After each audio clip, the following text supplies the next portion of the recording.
The Late Night Alternative with Iain Lee on Talk Radio. We have ways of making you talk.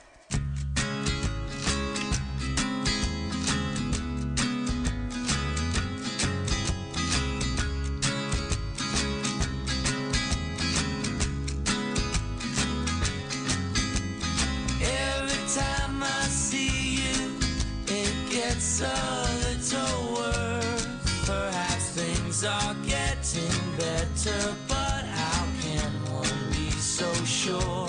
So I will take it slowly so that I can rest assured. Wait until tomorrow goes away. In the evening when I wake up, I would love to hear you say,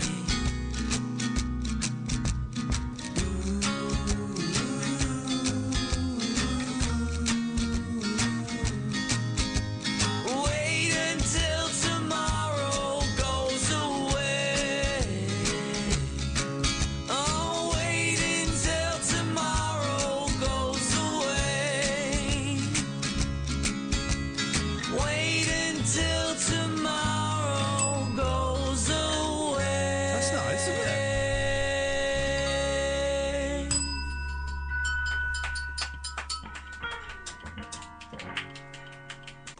That's nice. I just found that. What's that? What's that? What was that? What's that? That was a group called Delta Spirit. It's on my iTunes. I think I might have interviewed them when I was on BBC Six Music. When was that? That was quite a while ago. Before I screwed that one up. What did I say? Delta Spirit. I've only got two songs. This is the other song. Yeah. This one's a bit rockier, as you can tell, guys.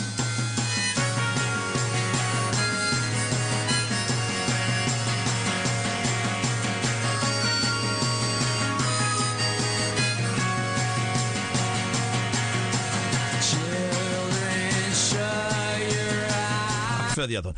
0344 499 1000. Boy, oh boy, oh boy.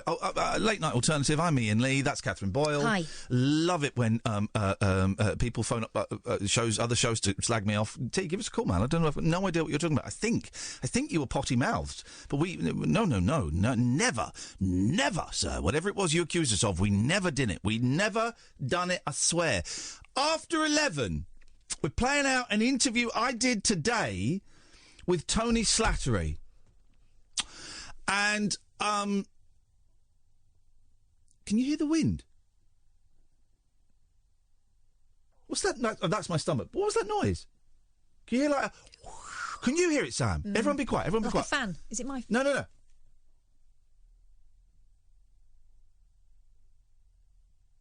What is that? Turn Kath's mic off.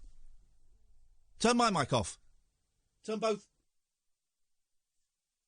You can turn it back on now. I think the studio's haunted this evening. Can anyone else hear that? This is freaky, man.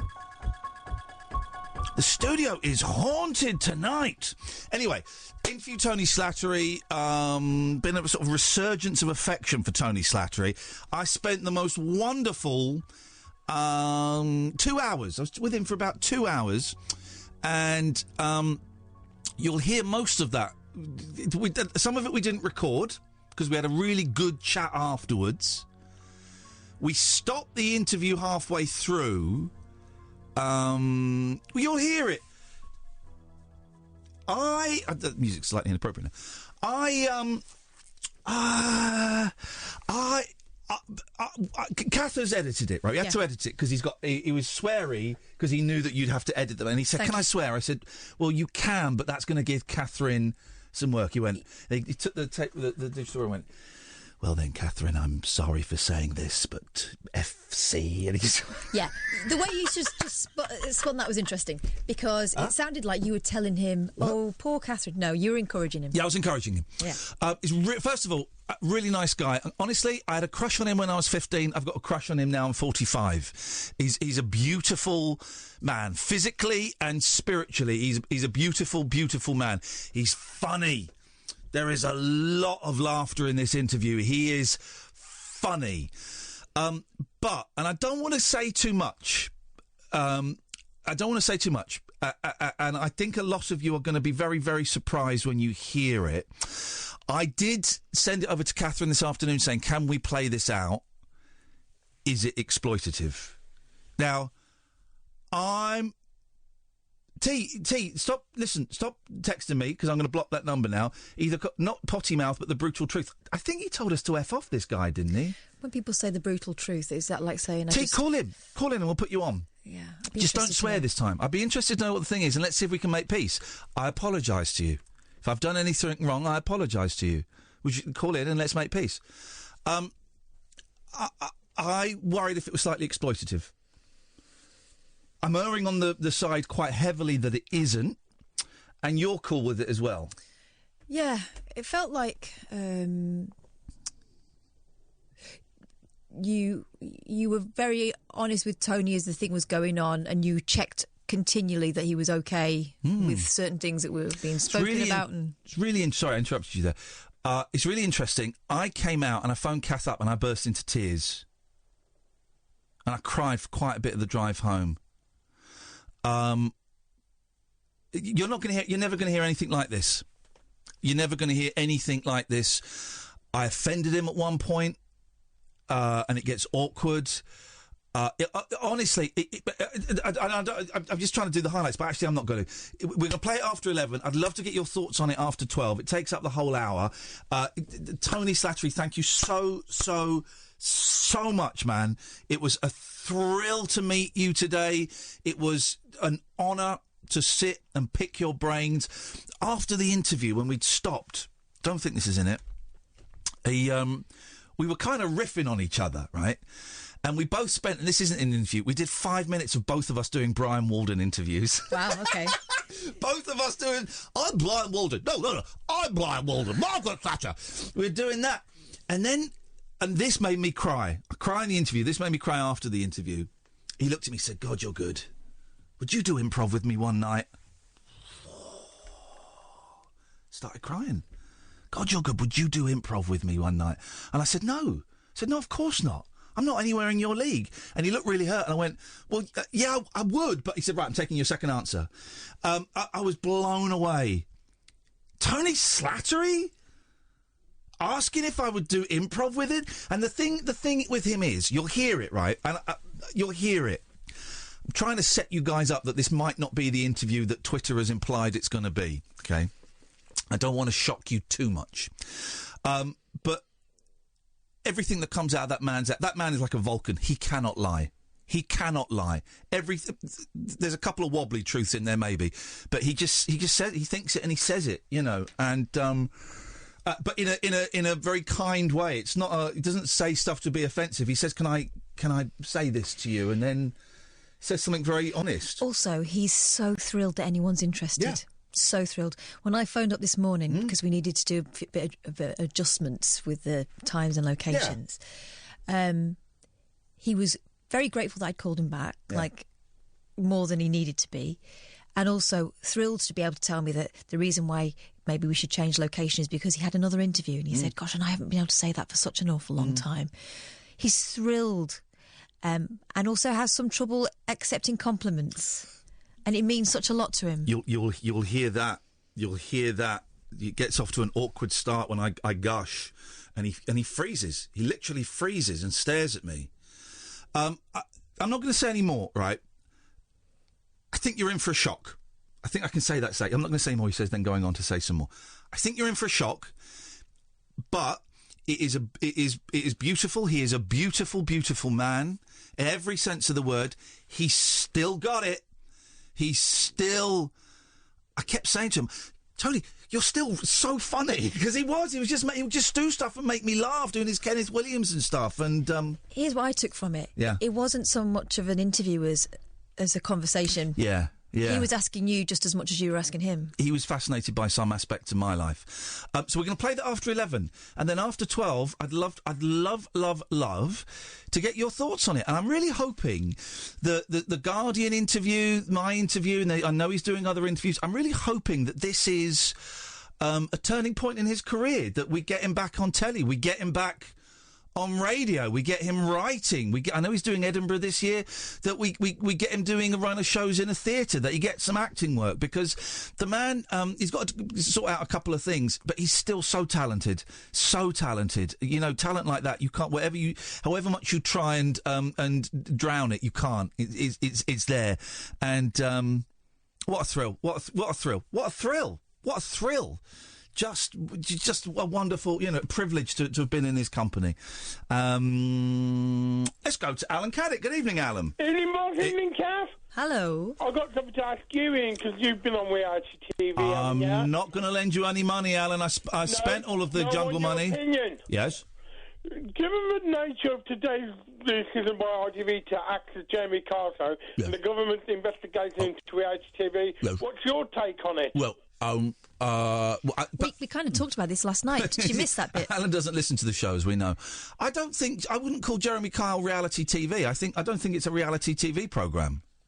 But the government's investigating all reality TV. That's Love Island, I'm a Celebrity, X Factor. The police were investigating Danny Baker the other day, So, the government are doing it just because they feel they've got to do something, The show had been on for 14 years. It's probably too long. It's probably right to get rid of it and do something different. I see Lucy Spraggan's been talking as well. Who's Lucy? Do you remember we met her at the Samaritans do we went to at the top of the BT Tower? Oh, yes. What was she from? So, former X Factor. X Factor. Oh, yes, I do remember. I do remember her, She really struggled kind of up and after the X Factor, and she's been talking about the fact that she feels that the aftercare is just not there across the whole sort of gamut of reality-based television shows on ITV. I said the other day, I got a phone call after the jungle. I was invited in if I wanted to go and have a session. I got a phone call. And did they pay... Actually, now, let me be fair. They might have paid for 2 sessions for me to go and see my psychiatrist, actually. They might. I think they paid for 2 or 3 sessions for me to go and see my psychiatrist. So I'd forgotten that. I don't know. It's T. I'm not going to read out any more of your texts. Listen, give it up. Shut up, Alan. Listen, if you want to phone in, I will apologise to you and I will do my best to make peace. If you don't want to do that, if you want to keep having a pop, then I'm just going to make it so I can't see your text come up on the screen, OK? I'm giving you the opportunity to call in. If I've done anything in the past that's wrong, I apologise. I humbly apologise. So it's entirely up to you now, brother, what you do, OK? I'm handing that over to you. In fact, I'm just going to do it so that I'm going to set the screen so I can't see your texts anymore. So if you call in, that's groovy, and if you don't, that's groovy.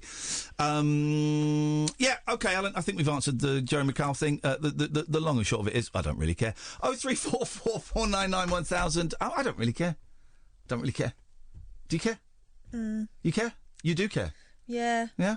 Do you? Why? Well, that's what we said yesterday. I mean, going over old ground again, but this whole thing of, the cruel side of television, the fact that we like to be voyeurs on that. I do care, you're right. It's something we're reaping what we've sown, I really. do care. I do care. What she just said. Oh, dropped a pen. When it's people who aren't used to television. Yeah. Well, TV's being cruel. chewed up and spat out, I think it's out of order. TV's cruel. TV's cruel. For a long time, one of my favourite programmes was Can't Pay, Take It Away. But actually, that's horrible. It's people at their lowest ebb, being used for entertainment. Poverty porn, I think they call it. So I do care, and it's glad that it's gone. Is that my official opinion? I don't know, is it? You tell me. My brain's gone blank. Tell me what I think on it. So from tonight, Kath is going to tell me what I think on things, because I'm too tired to form my own opinions. What you said yesterday is that you were also concerned about Jeremy Kyle. That is it. Bring back Jeremy Kyle, I say. I say don't sack him. I say, don't sack him. Give him 2 shows a day, is what I say, actually. Oh, OK. So is that my what opinion? you said? I don't know. I don't think you said that. Let's have a break and let's establish what my opinion is on this very, very thorny subject. The Late Night Alternative with Iain Lee on Talk Radio. 0344 499 1000 Manchester. Katherine and I will be in you on Saturday night. There's 2 tickets left for the Saturday night show and Sunday tea time. So about 6, I think it is, around about 6. There's about 15 tickets left. So, can you hear that? It sounds like a windy moor.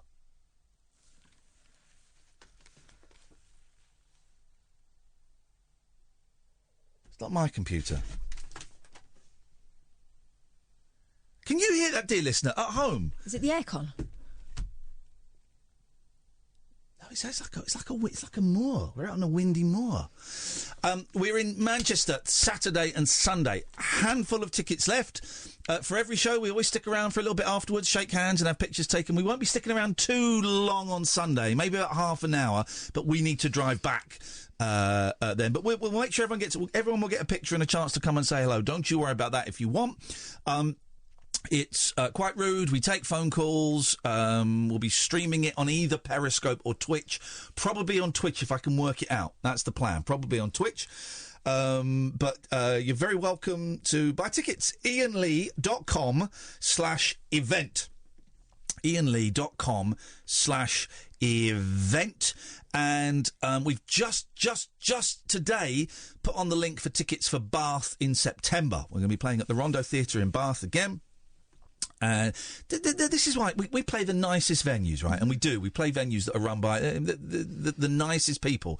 And someone tweeted me in the Rondo Theatre yesterday when I did the first tweet saying, I had a ticket for this last time and I got there, but then I got too anxious and I went home. Did you see what the Rondo Yeah, I did. The Rondo replied saying, look, if you want to come in a couple of days before on your own and just have a look around so you know exactly what it's going to be like inside, you'd be very welcome to do that.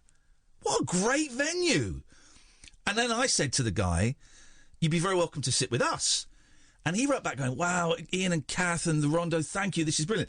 Well, what he doesn't realise, if he sat with us, he'd be on stage, which may actually make the anxiety slightly worse. Yeah, it makes me a bit wobbly, so I don't think they're going to like it very much. Maybe we should do this. Maybe we should have, 5 premium tickets for £100 each, and you get to sit on the stage with us. What, like 17th century French theatre, when you'd have the... That's exactly what I was thinking of. I was thinking of that. You'd have the VIPs on stage. Yes, that's what I said. The 17th... It was kind of sort of mid-17th century Théâtre dans la Française. What I was thinking of it in French, actually, so I'm better than you. But, yeah, that's the thing I was thinking of. Yeah, we could do that. We could... By the way, we are looking... Richard and Noel, stay there. We are looking at making bespoke, personalised gift boxes. That's going to cost limited number, maybe 50 or 100, right? So it will come in a box or a tin. It will have an audio cassette made by me and Katherine, personalised for you, a jigsaw of us, and we're looking, and I need to work it out, to do your own personalised VHS videotape as well, shot on a camcorder. But VHS blank tapes cost a fortune. Someone on a Facebook group the other day posted a big stack of VHS tapes and cassette tapes, unused, saying, does anyone want them before I chuck them? And I was going to go, oh, yeah. I thought, I don't need them. And then a week later, we come up with this idea. So that's going to happen. But anyway, IainLee.com/event is the place to go for all of the tickets and things like that. Good evening, Richard. Are you all right? All right, Richard, what you got for us? I'm in Scarborough. I'll file it. And I'm on holiday. Went on a brilliant thing today. Speedboat in Scarborough. 40 mile an hour over the waves. Brilliant. Speedboating into... Now, I like Scarborough. Have we been to Scarborough or have we went to Scunthorpe? I hate Scarborough. No, I like Scarborough. I like all of the British seaside resorts. I think they're wonderful. But you went on a speedboat. Now, were you driving the speedboat? No. Okay. I was in the front, but he was driving in the back. Okay. 40 mile an hour over the waves. It's brilliant. Now, was it 40 miles an hour or 40 knots an hour? 40 miles an hour, it says. Flipping heck, man. That's speedy. It's brilliant. £5, it's brilliant. £5? Is that all? Yeah. How long did you get? 10 minutes. It's brilliant. Okay, yeah, I'll be up for that. Out to sea, jump over the waves, it's brilliant. Yeah, I don't really like the sea. I think the sea is overrated. But going on a speedboat, I'm a big fan of boats, and I'd like to buy a little boat that you can go downstairs in, so you can go sailing round like Britain, Norfolk, like Norfolk Broads. But then you can just moor up and then go downstairs and watch a black and white television. Like an arrowboat. No, not a narrowboat, no. Like a little, I don't know what you'd call it, like a little putt-putt, but there's a downstairs. Like a cruiser. I did look at Katherine when we are going to Manchester. Yeah. I did very nearly for an Airbnb get us a narrowboat. Oh, I did, but then it got really, really bad reviews, so I didn't. But I was looking at a narrowboat for our Airbnb. now I'd be fine in that, but you're quite tall for a narrowboat. Oh, I'd love it. I would. I bet it's all right. I would love it. I'd love it, Richard. Although I hate the water, I'm drawn to the water. Yeah. That is brilliant. Much like Narcissu. Hang on, really, really hard. All right. No, so you're up there for your holiday, Richard? Yeah, I'm up here on holiday. Well, you have a great time. Have you had? Do you have no buoyancy aids right on, mate, either? Have I got what? No buoyancy aids, right? Yeah. If you fell in, you're a goner. Oh well, don't fall in. Don't fall in. Have you had some? Have you had some salty and vinegary fish and chips while you're on the beach? No. Get that sorted, mate. Do it. It's expensive. No, that's the first thing I do whenever I go to a British beach. If we get a bag of chips and go for a walk, love it. Richard, you have a wicked holiday. Thank you very much for the call. It was Narcissus, wasn't it? Mm. He was attracted, loved himself, yeah. So he was forced forever to look at his reflection in a pool, and every time he went to like lick himself or whatever, the water broke, and he had to pull back. That's a bit of Greek mythology for you. 25 minutes in. Wowzers! Good evening, Noel.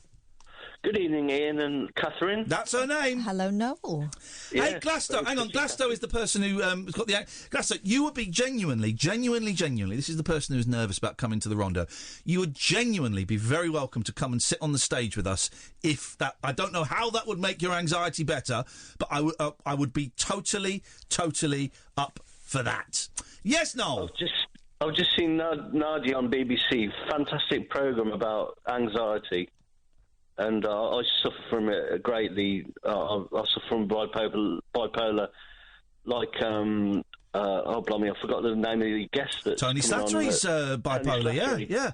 Yeah. And you do as well, don't you, Ian? I'm not bipolar, no. No. Right, okay. How does... let me ask you a question that I asked Tony, and he struggled to answer it. Maybe you'll struggle. How does being bipolar affect you? Blimey, that's a difficult question. Yeah, see, to me, I would have thought it was an easy one, but the two people I've asked today who are bipolar, you're one of them, have both struggled to kind of explain it. And I suppose it's kind of the same as saying to Kath, how does not having bipolar affect you? It's like, I don't know, I'm just me. Because I'm on medication, I can't really put my finger on it, really. Yeah, okay. On Monday, I phoned you up about the thermos hot food delivery returnable container. Catherine poo-pooed.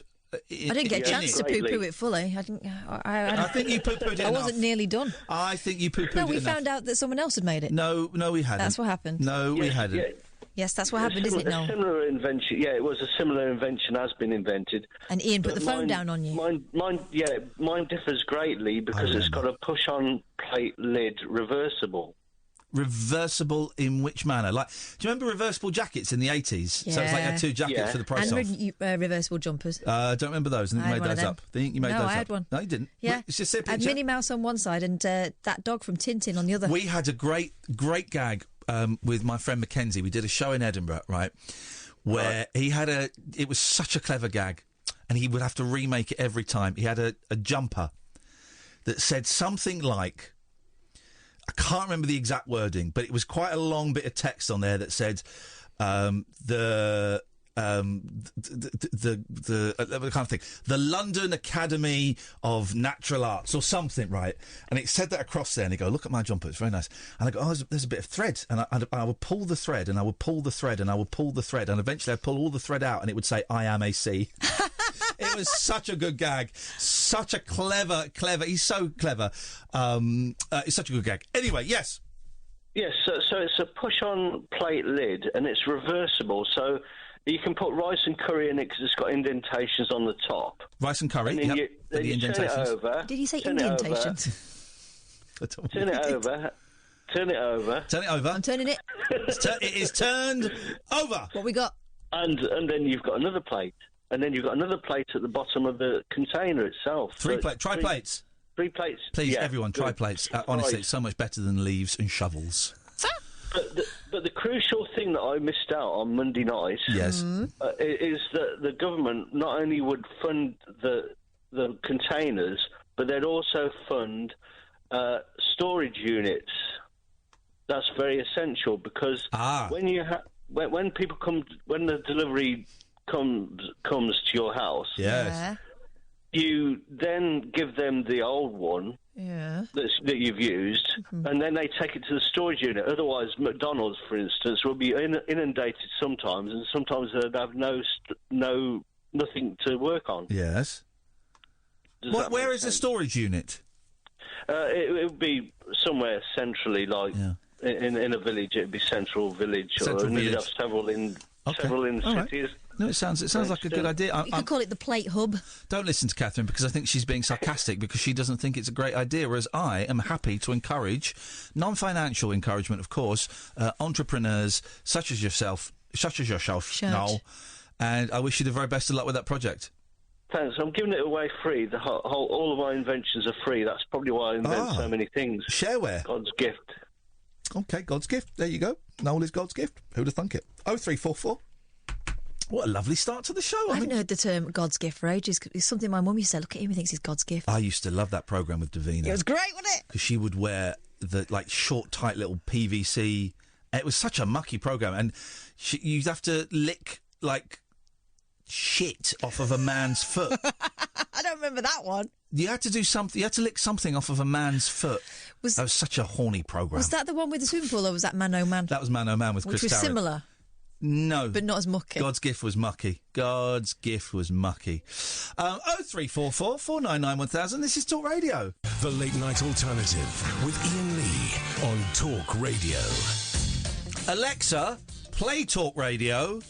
Hey Siri, play Talk Radio. Hey Google, play Talk Radio. That's got everyone listening now. Now everyone's listening. It'll only work if you're already playing it, though, won't it? Well, then you do it on two devices.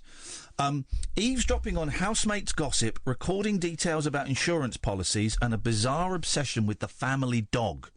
Mail Online. Who here remembers? This is a reference for three of you, and if you remember it, phone up now and just phone up and say, yeah, I remember it. Who remembers the band The Family Cat? Who remembers the band The Family Cat? 0344 499 1000. Phone up. Just come on and say, yeah, I remember it. Put the phone down. A bizarre obsession with the family dog. Mail Online reveals just how much Alexa is listening to day-to-day lives. I don't trust these machines unless they're advertising with us, in which case I'm going to buy 3 tomorrow. Records of... go away. Thank you. Records... Oh, this is the thing. A Mail Online Investigazione has into how much personal information Alexa is recording and storing on its users, has revealed the smart assistant... I can't believe no one remembers The Family Cat, the band. I mean, they weren't big... Right, I bet they're not even on YouTube. Hang on a minute. We've got The Family Cat. Oh, here we go. Here we go. Okay, this is The Family Cat. That's good. Hang on a minute, I'm going to take that call. Hello, line 1, do you remember The Family Cat? I remember The Family Cat, yeah. Thanks very much for your call. This is what we're going to do. We're going to play The Family Cat. We're going to play The Family Cat, and we're going to see how many people remember them. Actually, they were rubbish. They sound miserable. They were a terrible, terrible band. So no, we're not going to do that.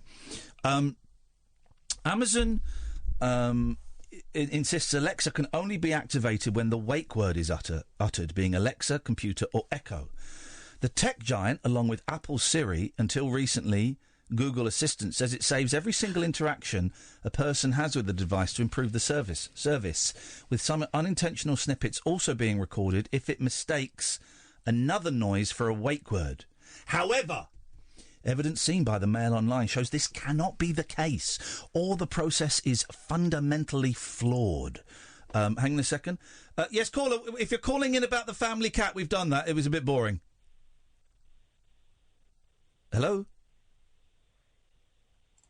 Okay, great. Great vibes, great vibes. And this story's boring. Let's go to T, who's called in. Good evening, T. Hi, Ian. How are you doing? I'm very well, T. Thank you very much for calling in. I heard what you said. Did you say you wanted me to call in? Sorry, it's a bit muffled. Say that again. Sorry, it's a new phone. Did you say you wanted me to call in? Yeah, I'd like to apologise for anything I may have done in the past. As far as I remember, you phoned up and swore at us, and so we had to cut you off. But if you're in any way upset or offended, then I'm sorry. Yeah, probably a bit of both, really. You're right, and but another side of the coin is people who listen to your show. I didn't phone up for 8 months, and you used to talk to other people, and some consideration about why the phoning, the mental health situation, will be more appreciated. But I totally understand that. Well, you told... I don't remember it precisely, but I've been reminded that you told us to F off or something, and that is unacceptable on the radio. It goes against the rules of the radio. And so if that happens... You know, it happens once, it's an accident. But I seem to remember it happening at least 2 or 3 times with you, and that's why we kind of had to stop letting you on. I don't recollect that because I've been it's me in a bad place for the last 3 years. Anxiety and depression has ruined my life. Well, I'm sorry to hear that, but also you have to understand that we do our best. This show does, you listen to The Next Hour, man. This show does a lot for mental health and depression and anxiety, and I don't always get it right. And if I got it wrong with you, then I apologise. I can't always tell what's going on with people. So if I got it wrong, I'm sorry.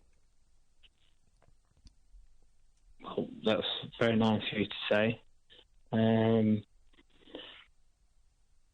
But yeah, sometimes some people may phone in where they're in desperation or on their own, which I was a while back, and still am. But I am getting help with my anxiety and depression through the hospital. I finally accepted that fact, but it can affect people. I just wanted to get across. I mean, you've got it across. You've got it across. You've got it across. You've got it across. I mean, in the last month, I've tried to kill myself twice. Okay, well that's lousy. Don't kill yourself, man. We don't need to lose another soldier in this war. Don't kill yourself. No, but I've been I've gone through the NHS. I've gone through private, where I've met doctors at £240 an hour who said I've had it since I was 10 or 11. And there's a programme on tonight on BBC which someone told me to record. I watched a few minutes of it. I couldn't watch the rest. Yeah. But it's not hereditary. I never asked for this. But I've borne this anxiety and depression for, well, pre-puberty till 40-something that I am now. Okay. Well, I'm sorry to hear that, and I'm glad that we've made peace. Have we made peace? We have, and that's why. There we go. That's probably why I was bewildered when, after seeing you on the television and different things, and I thought, yeah, but I'm not that guy. I'm not. Here's the thing: you have to understand. You see me on the television, and you see like an edited. You see how the director or the producer wants me to be seen within certain parameters. But that's what you see. For example, I'm guessing you're talking about The Jungle, right? Yeah. Right, okay. Yeah, well, that wasn't me. That guy wasn't me. That guy was a tiny, tiny slither of me. So it's unfair to think... Hang on a second. Yeah. It's unfair for you to think that because you've watched me in The Jungle, you think you know me. You don't. No, I don't. No. Well, I've gathered from listening to you for the last 18 months. Yeah. It was a good show. And what you've described. Yeah. That there is. I mean, I was on metazapine for a while. Yeah. Different, and different things, and I'm looking to move into the country. Okay. Away from everything. Yeah. Okay. All right. Listen, T, I'm going to move on. I'm glad we're at peace. Please don't kill yourself. Hang in there and keep doing what you have to keep doing. Okay. Well, thanks for your time, Ian. There you go. Thank you. And I'm sorry if I upset you and same to Kath. Yeah, we are cool, brother. We're all cool. It's fine. all forgotten. It's all water under the bridge. Peace and love. Peace and love. There you go. You see, learning to say sorry was the biggest thing. The biggest thing. We've got another 20 minutes. If you want to get a call in, then we're going to play Tony Slattery. So 0344 499 1000. This is Talk Radio. The Late Night Alternative with Iain Lee on Talk Radio. 0344 499 1000. Good evening, Ryan. Good evening, how you doing? I'm very well, thank you, Ryan. What do you have for us on this most holy of Wednesdays? Did you say holy? Yes. Oh, right. Oh, well, that's just a weird coincidence. Right, so... Sorry? I'll try and articulate this thought I've just had, this, epiphany, if you like. Oh, an epiphany, wow. Yeah. Flipping heck, man. About mental health, right. Yep. So, when it comes to depression, they say, like, a lot of people say that they don't know where it comes from, Yes. they don't know why they're feeling like it, and a lot of society's hang-ups on taking it on board is because they say, well, you're having a good time, you're in a decent society, you've got things going for you, and lots of opportunity. Yes. Why should you be feeling like this? So maybe it is just a natural random occurrence that is manifested throughout our society, because even though we think we're going in the right direction, it is fraught with horrific happenings all over the place. So yes, therefore, yes. Sorry, I was trying to get about it. So here's the epiphany bit. So therefore, everyone is suffering possibly mental health is therefore taking on the natural occurrence, which is sort of the manifestation of the society around. So therefore, they are a Jesus type, because you're taking on the weight of the world without you really even knowing. Do you get what I'm saying? I do. I think you've... I do. All right, personally, I think depression can be... I think there are two, this is my own personal opinion, there are two main factors for it. One is circumstantial, so something that has happened to you in your life. And I do think another one is genetic. I think it's probably genetic. There's a genetic element of it. I don't know. So there is some credence to what you're saying. Yes, it could be argued with Jeremy Kyle and Jerry Springer and Twitter and the internet and porn and, the world is in a lousy place, and maybe that is that. I don't quite get the leap from being depressed. What are you doing? Are you killing an owl? Oh, no, I was doing up my window. Sorry. Okay, good idea. I heard an owl last night when I was in bed. I could hear an owl. It was incredible. Some depression could be a physical or spiritual manifestation of the state of society, but I don't get the leap to everyone being Jesus. Well, because he took the weight of the world. He died for everyone's sins. So therefore, everyone is suffering because of the sins of humanity. Do you get what I'm saying? Katherine, you have a go, because maybe I'm missing something. I can see what you mean. I heard a really interesting conversation Johan Harry had recently on Scroobius Pip's podcast. Did you hear that? It's really... No, I didn't. No. He talks about sort of... he wrote a book about depression because it's something that he's lived with since being fairly young, and so he wanted to sort of investigate how it manifests itself around the world, because people say, it's a sign of a rich society, you don't get it in Africa. Yeah, you do, actually, it's just called something else. But he looked at the different kind of triggers for it, and there are some people for whom it's obviously a chemical imbalance and it's probably not brought on by anything else, and medication might be the thing. But for a lot of people, there are other factors, including, and this was a really interesting one, like social disconnection, because the way we're living in the modern world is not the way we were kind of designed as animals to live. We're sort of pack animals, and we're supposed to live in a tribe. Well, this is it. Like Jesus. Is there a tribe of Jesuses? If you look at like particle theory and things like that, there's no denial that there's some sort of weird way that everything is sort of connected. So if there are sort of bad energies that fly around, there's no reason why they can't maybe pick up in other people worse than manifest themselves more in other people, and not in others. I can't argue with that. I can see some credence in that. I just don't get the Jesus bit. But I don't think you saying Jesus. I don't think Jesus. No, hang on. It's just because there's like the thing is you can interpret the Bible as Jesus is you are Jesus, and that is how you interpret it through. I've not heard of that interpretation before. Well, yeah, because Jesus is in you, so therefore you can sort of interpret his travels with your own travels. Oh, okay. Therefore, that's the Yes.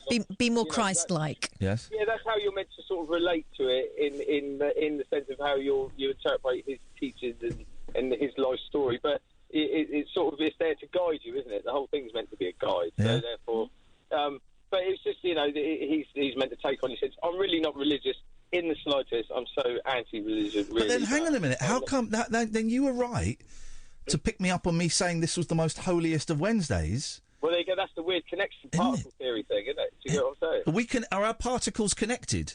I don't really understand particle theory. I don't really know particle theory. Again, you have me at a disadvantage, sir. Well, that's really scientific. But I feel there's weird connections. I've encountered a weird connection once. I've actually seen a weird connection happen as well, and a big happening in my life. I feel there must be some sort of mystic thing, or just a coincidence. Well, that's a story you tell yourself to make sense of things. It's not a coincidence. It's so deep. It could not definitely be a coincidence. So, what was it? My father had a tragic accident, and we were at a fairground with my mum. She started crying for no reason and said, "I have to go home." We went home. There were policemen there waiting for us. Wow. It's weird. And also, my nan said goodbye to me when I was at work, made me cry at lunch.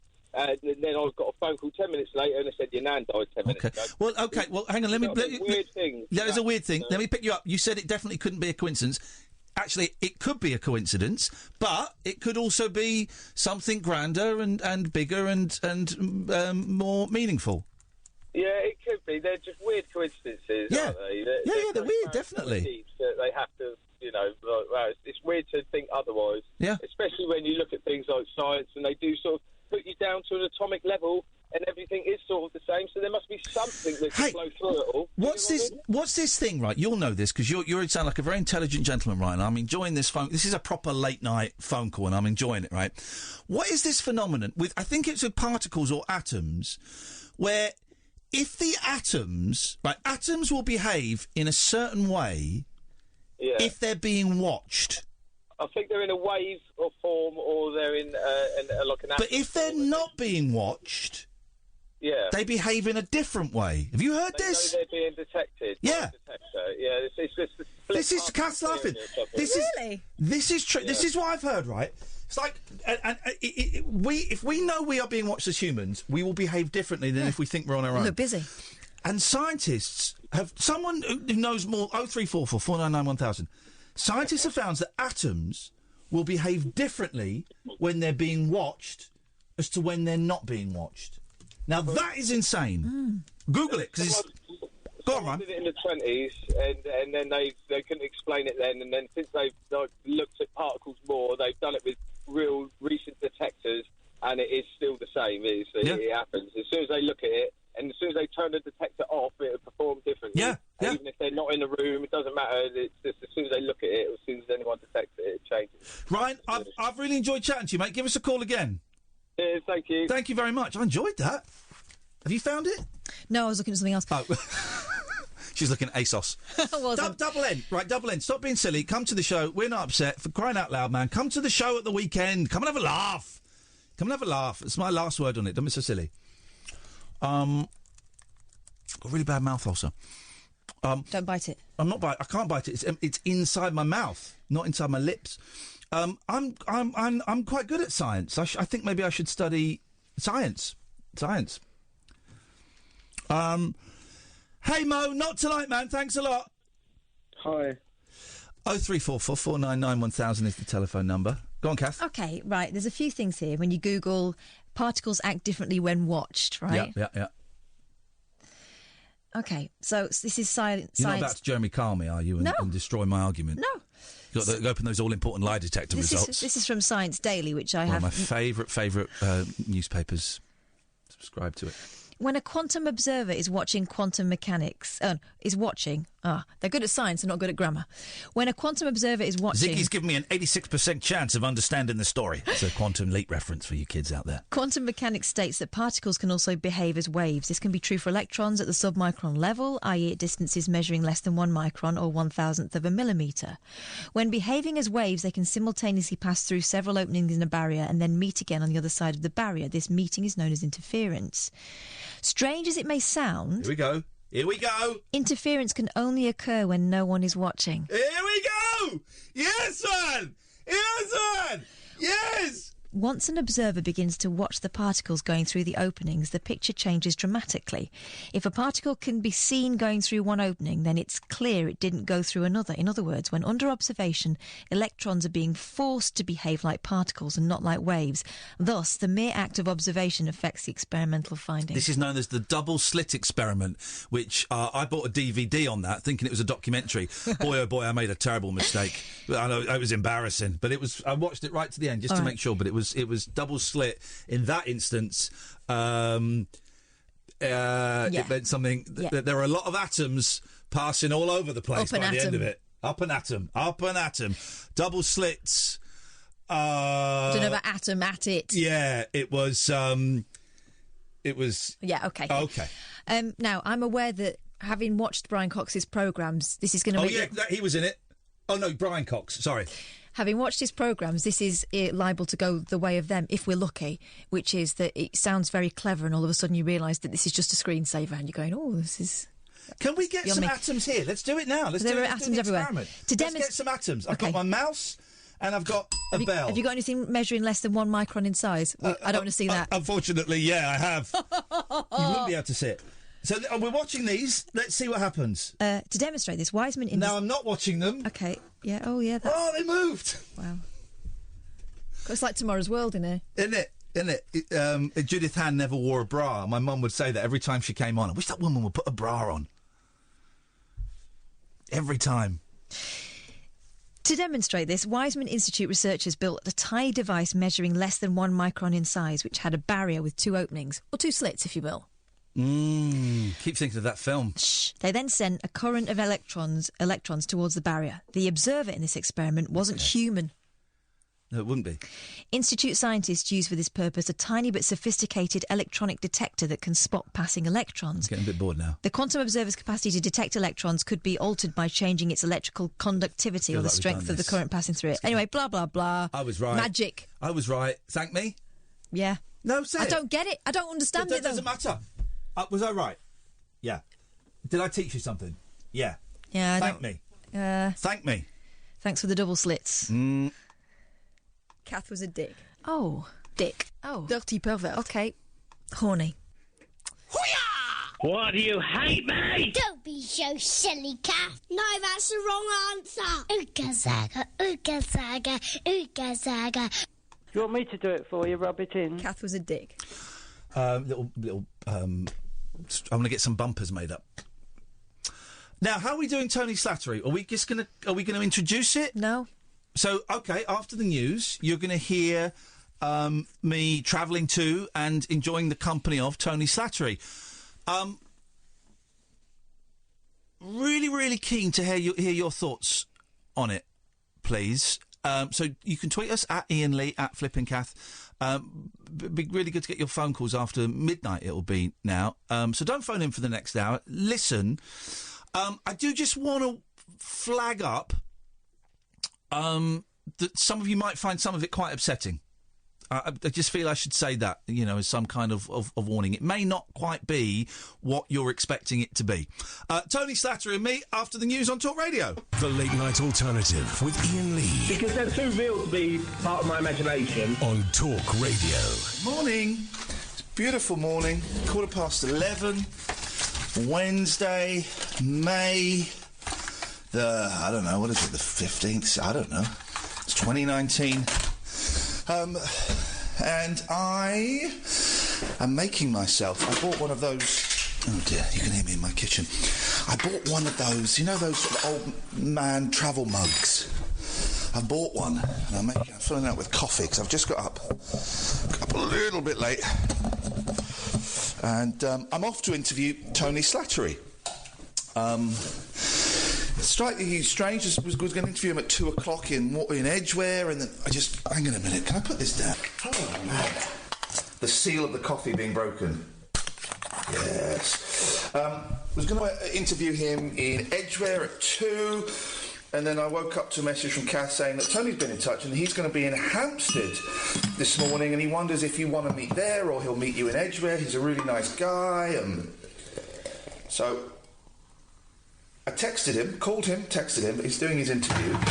So I'm going to head over to Hampstead. Oh, this milk might be off. Is this milk off?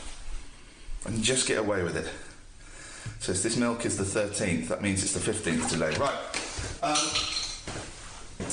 So I'm going to head over to Hampstead on the chance that I could grab him a bit earlier. Now this may not work, in which case I hang around in Hampstead for a bit, which is fine. Or it may work, in which case hang around with Tony Slattery for a bit. Where are my keys? Where are my keys? All right, let's go and meet Tony. I am in sunny Hampstead in North London. Really nice part of town. Haven't been here for years. And got here early. It's 12:30. Just had a call from Tony telling me where he is, where to go and meet him for the interview. I'm really nervous.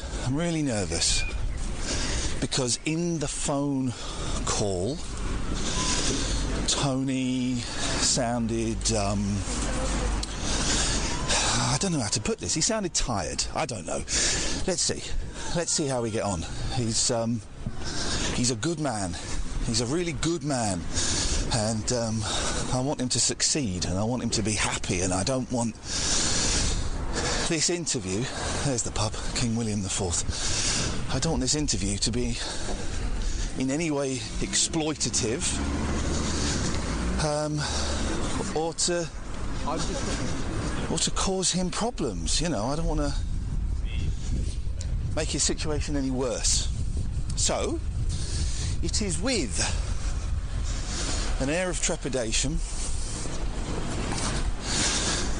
that I approach the King William IV pub. Oh, man. And step in to try and find one of my childhood heroes.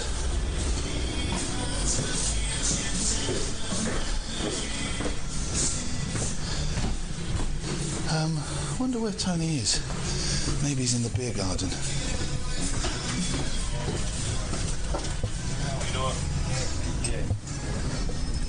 No.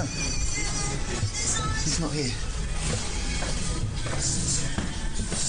Maybe I'm in the wrong pub. There can't be two King Williams, can there?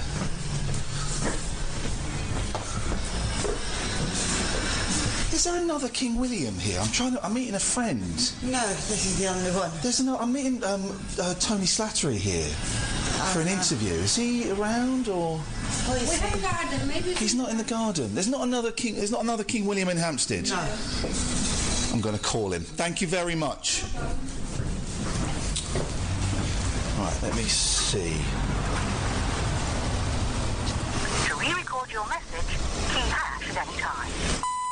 Hello, Tony, it's Ian. I'm in Hampstead, and I'm at the King William IV. Is that the right pub? I've just been in there and I can't see you. Maybe you've popped in the loo. These things happen. Just give us a little call or a text and I will come and find you. OK, man, speak to you a bit.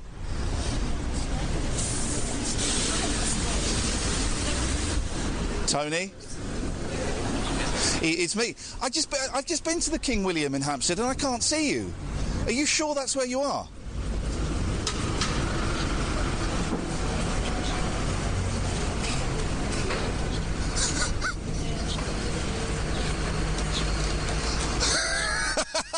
That's okay.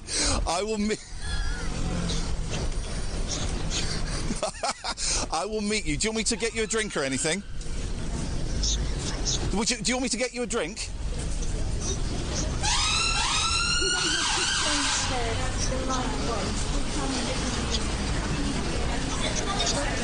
Yep.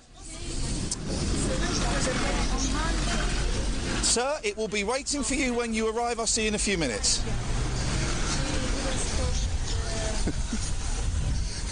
I'll see you in a minute. Cheers, mate. Bye-bye. Okay. So he's going to meet me in there, and he wants a pint of tap water and a large glass of white wine. I'm here with Tony. Tony turned up. We're just talking about 11 o'clock show. Yes, I would... Sorry, can I speak in a deeper voice? I just went, yes, because I'm frightened of you. Don't be frightened of me. All right. Listen, you've had a transformation. I've had a transformation. 11 o'clock show, I would say, was mean and was a bullying show, I would say. Okay. But that was 20 years ago, and now I'm a dad, and the radio show that we're doing now, that this is for, is about celebration. It's about... I'm not here to catch you out. I don't mind. Do you not? No. If you ask me something and I find it confusing, I will simply answer, I don't know what you're talking about. If it's frantic abuse, I will probably not reply in turn, because I could abuse you and therefore it goes nowhere. Yeah. I saw on... I got to say, I love you. I love you. Could you say that louder? Because there's no one else in this... This, man. I love you, Tony. Honestly, when I don't even know whose lines it anyway was on, but when I guess I was 15, 16. You don't remember either. Of course. You were such an inspiration to me. I don't know. I'm going to accept that. Take it. All right. Take it. I don't know how good you are at taking compliments, and this whole thing isn't going to be blown smoke up your ass. But no, of course. Well, then I'm not doing this to embarrass you, but I have to say this. As a 15-year-old, not really sure what I wanted to do, what I wanted to be, to see you, the speed at which you work, it blew me away, and it was like, if I can be a tenth as fast as that guy. That's what I want to do. That's what I want to do. So you've been a real inspiration. And I can see that you're like me. You don't like taking compliments. It's not an easy state for you, I would imagine. I've lost you. No. Two things. Go on. I've got into terrible trouble for saying what I really honestly think. Okay. Here we go, then. First. Yeah. That's a really kind thing to say. Okay. And two, a nice thing to hear. And it's slightly disabled me. There. Oh, I don't mean to. No, I know you didn't mean to. I'm just... In what way disabled? Because it's a bit unusual these days. Yeah. To hear things which are facts and well meant. Yeah. I believe that. You got a lot of love on Twitter after your interview in The Guardian. Was it The Guardian? It was The Guardian, yeah. There was a lot... I mean, obviously, you're going to get arseholes on Twitter. There's a load of that. But you got a lot of love. So I've heard. Someone else handles my Twitter account. Yeah. He is a friend. At least I hope he still is. His name is Alan Lear. And he handles it because I don't... To say the word Luddite, oh my God, as if it's some kind of boast. It's not. When I turn the light on to go for a wee in the bathroom, it still startles me because I think, how the did that happen? Sorry, I don't know. But it's true. Yeah. Oh, you were amazed when I pulled out my digital recorder. Oh, yeah. What the hell is that? It's that indeed. Look, I'm old enough to remember Anne Summers, and I'm looking at what you're pointing at me now, and Jesus, even then I was only 14, and it frightened me then. Imagine the thrills this could give you. Are you doing a new show? You're going to Edinburgh, is that? Yeah, Tell us about that. Tell me about that. Oh, okay. Right, there's one, the Whose Lines anyway, and that'll be mainly because people remember Whose Line and they think, I don't know how much I'm allowed to swear. You can bleep it. You can swear as much as you want, we'll bleep. That's Kath's job, who you spoke to. She does the bleeping. So... Okay. I'm not a fan of swearing because not for any ethical or moral reasons. I just think it's a bit lazy. And like in Tynan's day, when he was the first person really on telly, was he not? Got the F-bomb, didn't he? Does it? And so I just think, but hell, right, bleep all that. Good luck, Katherine, with this one. No, but honest, I mean it. Whose line is it anyway? Yeah, going to Edinburgh, and people I haven't seen in years, and people, and I hope it's going to so well because people have fond memories, and there is a binary side to it, whereby people, because I did it about 2 years ago, and the kind of reunion of all the people they think they remember, and so there were a couple of things. One was, Jesus, I thought you were dead.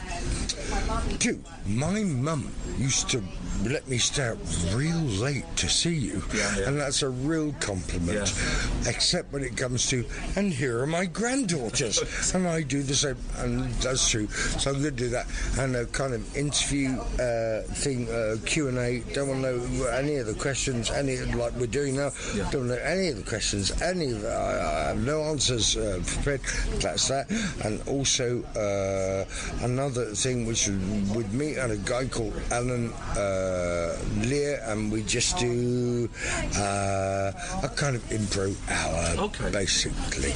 Who's in the Whose Line show in Edinburgh? Don't know. Do you not know? No. Oh, wow. Okay. No, it's all really secretive. You turn up, you do it. Oh, wow. No, and it's... No. Nervous? Not fussed? Terrified? What, how are you feeling? I'm going with all of those. Yeah, really? Yeah, and it's true. And because it's out of my hands, I just turn up and try and make people laugh.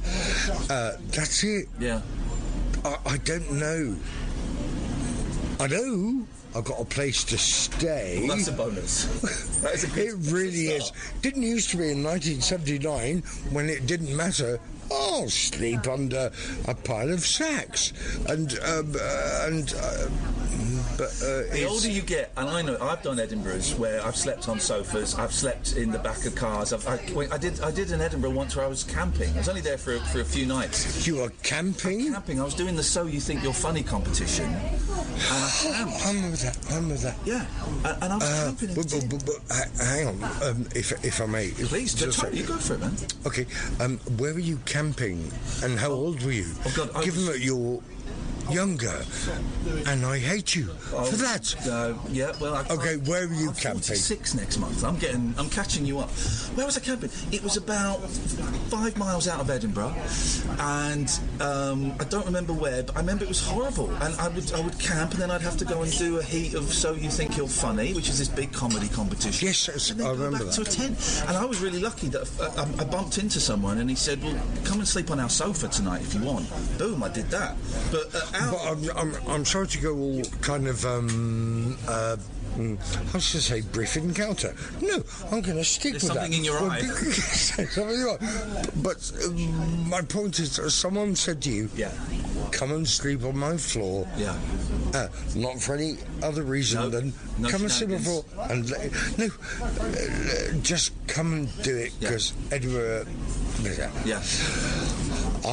Right, oh God, I'm going to sound really old now, and I feel older now. The Edinburgh Fringe programme, then, it's thin. And if you can communicate with your... He's doing tiny gap between his thumb and forefinger. It is tiny, indicating something very thin. And now? He has now stretched his arms wide apart, indicating something very large. Now, there's so much talking about 70s porn... That's right. But I miss the hair. I miss the hair in porn. Do you? I miss the hair. I grew up on the hair. No one's got any hair. Well, you still got. You have. Not on the head. Talking about. Well, I'm not interested in your pubic depilation. Except I so am. When was the first time? Are we flirting? I think we're flirting. I'm up with that. I'm up for that. When was the first time you did Edinburgh? Do you remember it? Yeah, I think it was 1979. Okay, and what was the show?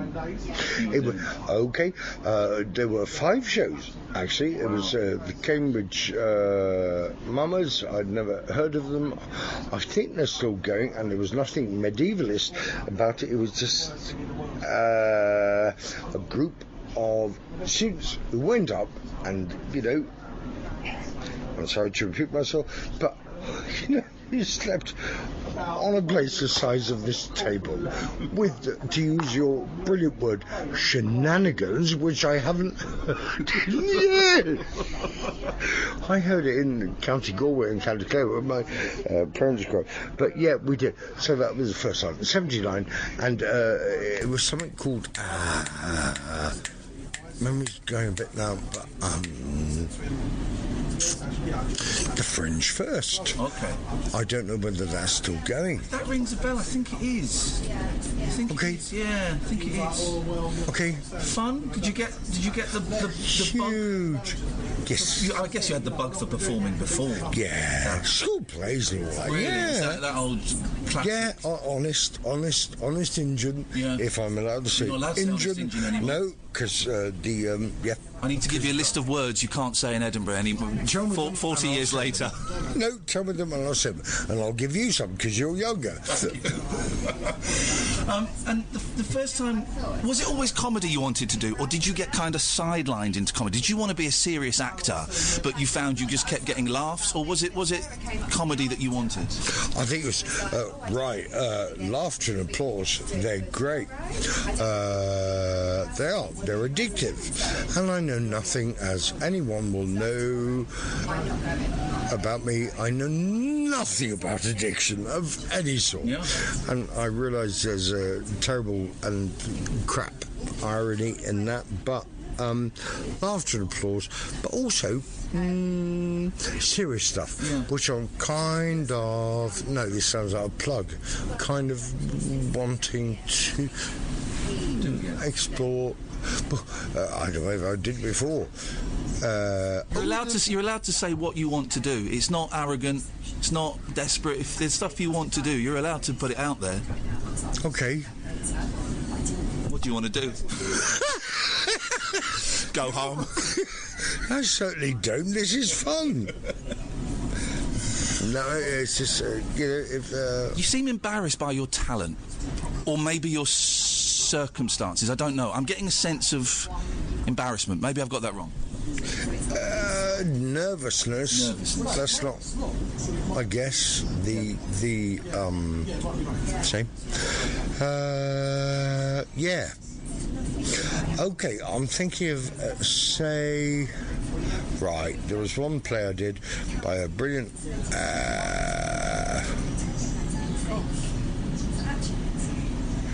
called Neville's Island. That's any kind of... Oh, yeah, of course, yes. Yeah, and I got something called a Olivier nomination for that, and I didn't win, and I'm not at all bitter about that.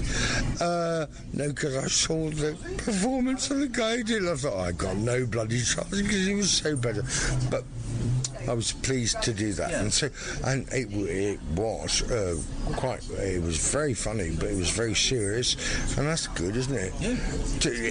To combine that, I'm talking about the playwright and the direction and the company you're with, and... Can we move in just because the people next door are talking very loudly, and I'm worried that we're going to pick up their boring conversation? Can we move back in there? I don't care. The only reason I asked you to be, and that's it, the only reason... Now, look... Getting very close to the microphone. Yes, I'm getting very close, but... Look, Bletchley Park. I know you've saved us, and I pay great tribute to you. But now I'm being ordered to move somewhere else. Come in, let's go in. Come on, bring your glasses and drinks. Right. You've left your drinks behind. Come on. I know, that's never going to happen, is it? Hope so. I'm working on it. Are you? Good. I'm working on it. I'm an alcoholic. Are you? Yeah. I'm a cocaine addict and an alcoholic, but I'm clean. It's possible. Give me some clues. I'll give you some clues. I'll tell you how I did it. I embraced Jesus and invited... Don't you dare! Don't forget your drinks. Come Jesus in. is the... I'm joking. I'm joking. Come inside with me. Come on. It's just... That woman was speaking too loudly. Oh, I don't know. Mind that step. Here we go, look. Sit there. That looks like a comfy chair. This is better. That's what I did. Because I was sitting here yesterday, and... Listen, I don't know what your situation is, but I will share mine briefly if you want to hear it. Yes. So when I was doing the 11 o'clock show, I suddenly... Which I do remember. Bless you. And how... And... Gosh. I was good looking, wasn't I? Okay, one... I've got... You got it. Yes, one! This is gold. I've got nothing to gain from this. Two! I'm in... How far do you want to... Sit down. Look how far you want. But I don't want you to say anything you'll be embarrassed by. Here's the thing. So I used to be a massive stoner. Got on the 11 o'clock shows. Stoner meaning... Smoking weed. Okay. All the time. Got on the 11 o'clock show and suddenly started making a TV money, which you'll be fully aware of. TV money and people telling me I was great. So cocaine comes into my life. Yeah. Can't stop taking cocaine. Can't stop. Loved it. Hated it. You? Yes, Slattery. No. This is. Can you report? His arm is in the air as though he were a 14-year-old schoolboy. You're agreeing with me? Younger. That's what we had to do. Look, here's a dog. Hello, doggy. Hello. Aren't you beautiful? I couldn't stop taking it, and from the beginning I loved it. Loved it! Made me feel confident, sexy, funny, powerful, right? But actually I hated myself, and for a long time I could not stop, and I was just shoveling it up. Couldn't stop. Okay, if I may, no. You're interviewing me. This is kind of vloggeria on my part. It's just fascinating. You can ask me anything, and you don't have to answer anything I ask you. Those are the rules. So you can ask me anything. And if you want me to stop talking about it, I'll stop talking about it. Because I know that you use cocaine, and I don't want to I don't want to trigger you into thinking that would be a good idea. It's not that. What I wanted, because of what you just said, was, did you enjoy it? At the start, I really enjoyed it. At the end, it was me locked in a room on my own watching porn, and it was horrible. It's horrible. You watched porn? Yes, I did. I watched. I'm leaving. What a disgrace! I watched ladies and gentlemen doing shenanigans. It was horrible. Days on end. Shenanigans seems. It's a good film. Shenanigans 2 is even better. Shenanigans 3 was banned. It nearly killed me. It nearly killed me. Oh, don't say that. It nearly killed me, ruined my career, nearly lost my house, I lost my girlfriend, nearly lost everything, nearly died a couple of times, and I managed to stop. I go to NA, Narcotics Anonymous, and AA a little bit. The booze was never the main thing, but if I had a drink now, I'd have 5 drinks, and then I'd be going up and down the street trying to find a dealer. That's how it would work. And I had 13 years clean. Last year... May I ask you? Yeah. How did you do that? How did you do it? To tell... Not just me. No. I went to meetings. I went and sat in church halls and school halls and rooms above pubs, ironically. And I went in there, and I would sit with a group of people, and I'd say, "My name's Ian, and I'm an addict. My name's Ian, and I'm an alcoholic." And it was hard work. I went for 18 months. Thinking I could cut down, or thinking I could just do the booze, or thinking I could just have a couple of lines every week, and it didn't work. It would always end up in the same degrading madness. So I had to stop, and I stopped by going to meetings. Yes, and degrading is a really, if I may say, it sounds pretentious, an important word, because it degrades. It's neither moral, ethical, it can be, but it's also just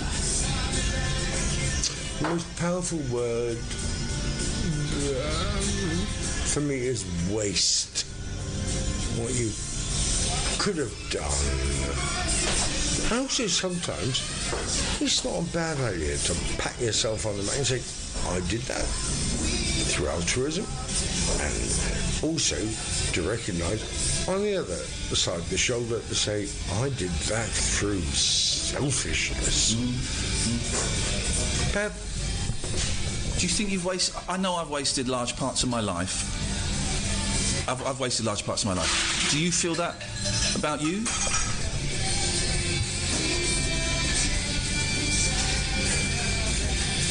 Yeah, nodded. I think I'm going to start crying. Because, I don't know, Tony, I don't want to upset you. I don't want to make this one of those interviews where you get upset unnecessarily, because I don't want that for you. I want you to be happy, because you deserve it. Do you want me to stop this? No? Well done. I want you to be happy. You're brilliant, Tony, and now you're crying. I'll make you cry, and I'm really sorry. Just stop it. Stop it. The Late Night Alternative with Iain Lee. Hate alarm clock, hate going to work. On Talk Radio. The recording is continuing. We have DC Tony Slattery with me at the scene of the crime. Detective Constable? That's what you are, sorry, mate. All right. Is that good? I don't know, is Detective Constable... No, that's not good, is it? That's quite low. Is that low? Oh, well, pardon me for breathing. Here's the thing, mental illness isn't a choice. It happens. I'm not bipolar, but I suffer with depression and anxiety. I've not tried to kill myself. I've come very, very close to it. Very, very close to it a few times. Thank you. I'm all right today. That's an easy thing to say. No, but I'm sorry to hear it. That. Thank you. I mean it. And I'm very open on the radio show. We talk about it a lot. Yes. And I think more and more people are coming around that mental illness is not a choice. It's like you wouldn't say to someone who's got, like, leukemia, well, that's your choice to have leukemia. It happens. Whether it's genetic or it's circumstantial or whatever, it happens. And you've talked, and we just talked about it when we stopped the thing, about you're bipolar. Diagnosed by a few specialists. Yes. How does that impact on your life? It took me a long time to even know what the word meant. Yeah. And if you're looking, as it were, not being religious, if one looks at ICD-5, Katherine and Slattery, even I'm talking about Bibles of human adult psychopathology. Yeah. And a lot of it, because I'm not a clinician, I don't understand, but some things ring true. Yeah. And some things I read, most of it I think, I'm not a neuroscientist. Are you not? I can't do... I'm at the wrong... It's the wrong Tony Slattery, everybody. It's not the doctor. It's the bloody comedian. Now we've got the real you. You cut me down in flames, which is what you're famous for, and quite rightly. I know the trouble you got into for saying the truth. The truth is a dangerous commodity. Isn't it? People don't like the truth. Some people don't. No. I'll shot you. When we were talking about your bipolar and how it affects you, when were you diagnosed? How long ago? It was given the phenomenal... Okay. Take a run up. I have no... It's like... My sense of time. I'm going back to my O-level years where this got tick. Wow. The phenomenology of temporal perception. How do you perceive time? So I'm trying to think now, because of your question, about when it was first suggested that it might be a possibility. And I'm really pleased is the wrong word, but I'm happy is the wrong word as well. Now, see, the fact that it's being talked about more, mental illness, from wherever it comes, whether it's idiopathic, whether it's reactive, whether tablets might help, whether they are the worst thing to take, whether you you get 10 minutes with a GP if you're lucky. How you could have billions of pounds in the bank, but you could still feel unhappy. You could have nothing, and I'm sorry, I'm not being very useful to you. You are. No, you don't think that at all. You've been very useful to me. So we're getting an insight. This is going to be helpful to a lot of people. Hope so. Who are struggling. I was going to say a lot of my listeners are struggling, but that makes it sound like my show is shit and that they're struggling. But there are a lot of people out there in pain. And hearing someone like you talk about... not struggles, but talk about your life. Oh, no, you've hit on something. Yeah, this is really important. Go on. Yeah, right. One of the reasons which makes me... Okay, well, let's use a word. Use it. Balk. My brave battle against booze and drugs. Now, a bit of me thinks, I'm sorry you're battling against booze and drugs, but use my brave battle. What about a baby who's born with, I don't know, spina bifida? They can't say my brave battle. Their parents can, or whoever is trying to look after them. Now, however you edit this, I don't know. Of course I don't know. I don't want to know. That's why I never want to know what questions I'm going to ask. Some people say, I want copy approval. Of course not copy approval. Otherwise, you can't have copy approval. Otherwise, it's not an interview. In the same way, I want a verbatim transcript of what has been said. You say, yeah, that's been tried in Hansard. It didn't work for John... Who do I think of? I don't know. John who? John Craven? No. It wasn't John Craven, was it? No. You behaved that. I can't stop. No, I just came back ages because my mind is skipping. It was when, Hansard is meant to be, the parliamentary, right? Yeah. What he said is what is reported. Yes. And the only person, John Prescott. They couldn't, because it took too much time. They couldn't. All these linguists and geniuses, we can't do this. I must go home and eat and drink some water or anything. Can I... No, go on. Do you finish what you're going to say? Sorry, my point is, right, copy approval, don't agree. Of course, a journalist, I'm a bit old-fashioned like this. Look, you can say, you can give an opinion. I didn't like it. You can do a play or a film and you get bad reviews or good reviews. And you say, did you see the same performance? And you get, and sometimes I've done stuff, say in the theatre, and, you know, I've got nice reviews and got a really, what's the best word to use? Not nice reviews. That's 2 words, but I'm going to use that. I think it's 3 words. Thank you. All right. Pardon me. Excuse me. It's Tony Slattery sat there. Honestly, it's just told me what's going on. Can I speak openly and freely? Yes. You're not using drugs? No. Drinking? I have a glass of white wine in front of me, which you bought. Thank you. I'm an enabler. No, you're not. You didn't know. You didn't encourage me. Are you worried about going and doing a run in Edinburgh that you might either sink into bad old habits, you might pick up drugs again or something, or that the booze...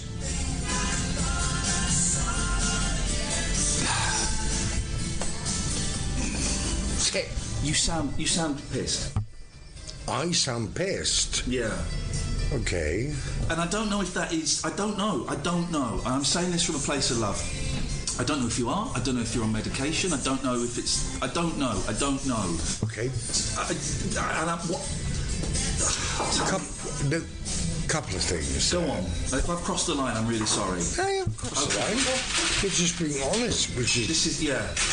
You talked about the truth, yeah. Yeah. Now, phonetically, I sound to you this. Yeah. Take a breathalyzer now. Okay. Go on then. I left it in the car. I haven't got one, obviously. I haven't got one. I didn't know that. Am I taking medication? Yes. Okay.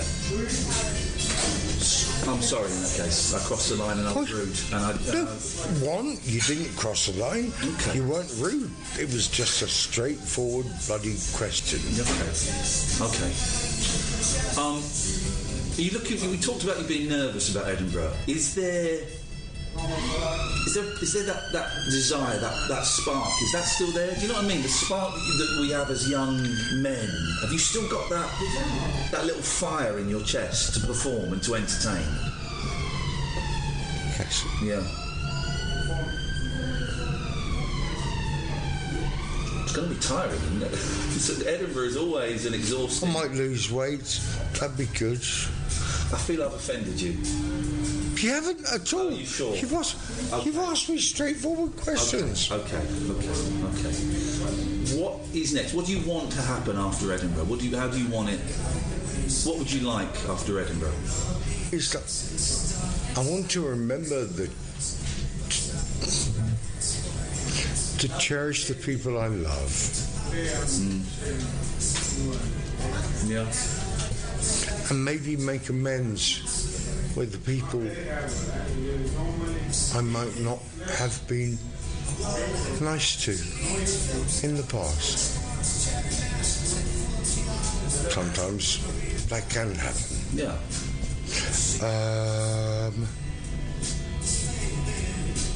See, because I've read up on you, and you're famous anyway for certain things.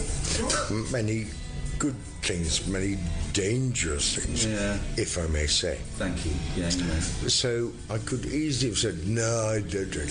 What I said to you was, I would like a big glass of white wine, which is what I'm drinking now, in front of you. Yeah. It helps me calm my nerves. Okay. It does. Yeah. Okay, given I was given my first drink forcibly at the age of 8. Now, this sounds like special... Oh, aren't I the victim? It's a fact. Forcibly? What happened? I'm not prepared to... I don't know where that came from, except that it was a fact. Okay. You don't have to tell me. Don't want to. Don't be one. That's fine. Absolutely fine. You don't have to tell anyone anything you don't want to. It's your life. It's your story. You share. This is the thing I'm learning. I share what I want to share. Other stuff is inappropriate. I like to keep it to myself. So that's yours, Tony. Okay. You're a good man. You're a good man. You're a beautiful man. You got this. You got this. Making amends as well is a I cause a lot of good people a lot of harm. Have you? Yeah, a lot of good people. A lot of people who love me. How do you make amends? Sometimes I make direct amends where I contact the person. Yeah. And say, look, it can either be like Facebook or a phone call, or sometimes I bump into them and I say, look, I feel that my behaviour in these situations was cruel and was unkind, and I would like to apologise. Whether meant or not, it's still the same. Still the same. Whether I was high or not, it's still, even though I may not have been in control of my actions, I'm responsible for what I did. Some people don't want to know. Some people tell me to F off, not interested. That's fine. Some people go, oh, I can't believe that was nothing. I don't know why you're clinging on to that. That was nothing. So something that I've built up in my head is a great offence I've caused. They've gone, I don't even remember that. And some people have sat down and talked with me for a couple of hours and said, well, this is the effect it had on me. Your behaviour when you were high, this is the effect it had on me. It made me feel ashamed. It made me feel angry. You cheated on me and I felt terrible. And we've talked about it, and they've put forward their side. Right. And they've generally accepted the apology. That's how. Most people are really good with it. Most people are really good and get it. Some people aren't, and that's fine as well. That's their story. Gotcha. Yep. That's their story. It's tough. And every time I see someone, sometimes I'll be in a shop or a party and I go, oh God, I behaved terribly to that man. And I go off, kind of compose myself, and I go over and try and apologise. Sure. They can see when it's sincere. Yes. And when it's meant. Yes. And each time I've apologised, a little bit of shame has left me. Just a tiny little bit of shame. Okay. It gets lighter each time. Understand that bit. Yeah. It's lighter. Why are you doing all these interviews at the moment? It's a big story in The Guardian. A lot of affection for you. Apparently. Oh no, there was definitely. There really was. I don't know. I've heard. Yeah, good. What's prompted this kind of popping your head above the parapet? Do you think? Okay. We're going to be really reductive. Yeah. Here. Yeah. Let's do it. Okay. Let's do it. I think I said this before, but it hasn't been. I'm doing this because I think you're strange. No, not just me necessarily, but all of the press that you're doing. I have no control over that. Right, okay. I'm just saying what I'm seeing in a place with you. Yeah, okay. Heard the way you talk and think. And yes, a lot of people find it... All right, I'm going to... Scary. They do. Are you scared of me? No, but a lot of people are. I think they are, yeah. And that's something I'm trying to change. Why? I don't want people to be scared of me. Maybe when I was 25, 26, okay, that's a feeling of power. I don't like that now. I don't want people to be scared of me. I'm not scared of you because I think you're an honest dealer, and I have countless faults. Countless. Like many human beings. Yeah. One thing I can pat myself on the back is sycophancy is not one of them. Yeah. I think anyone who knows me, here's the irony, anyone who's still talking to me will tell you the same. So, I can say that. No. Oh, The Guardian. No, it all started... I don't know how you're going to edit this. Katherine, good luck. Sergio, I just pressed record. Right. Sorry, tell me when to stop. Sorry.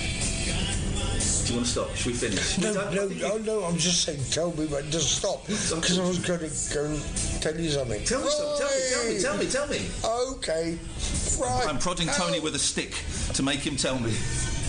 And listeners, yes, he is. Yes. And stick is a metaphor.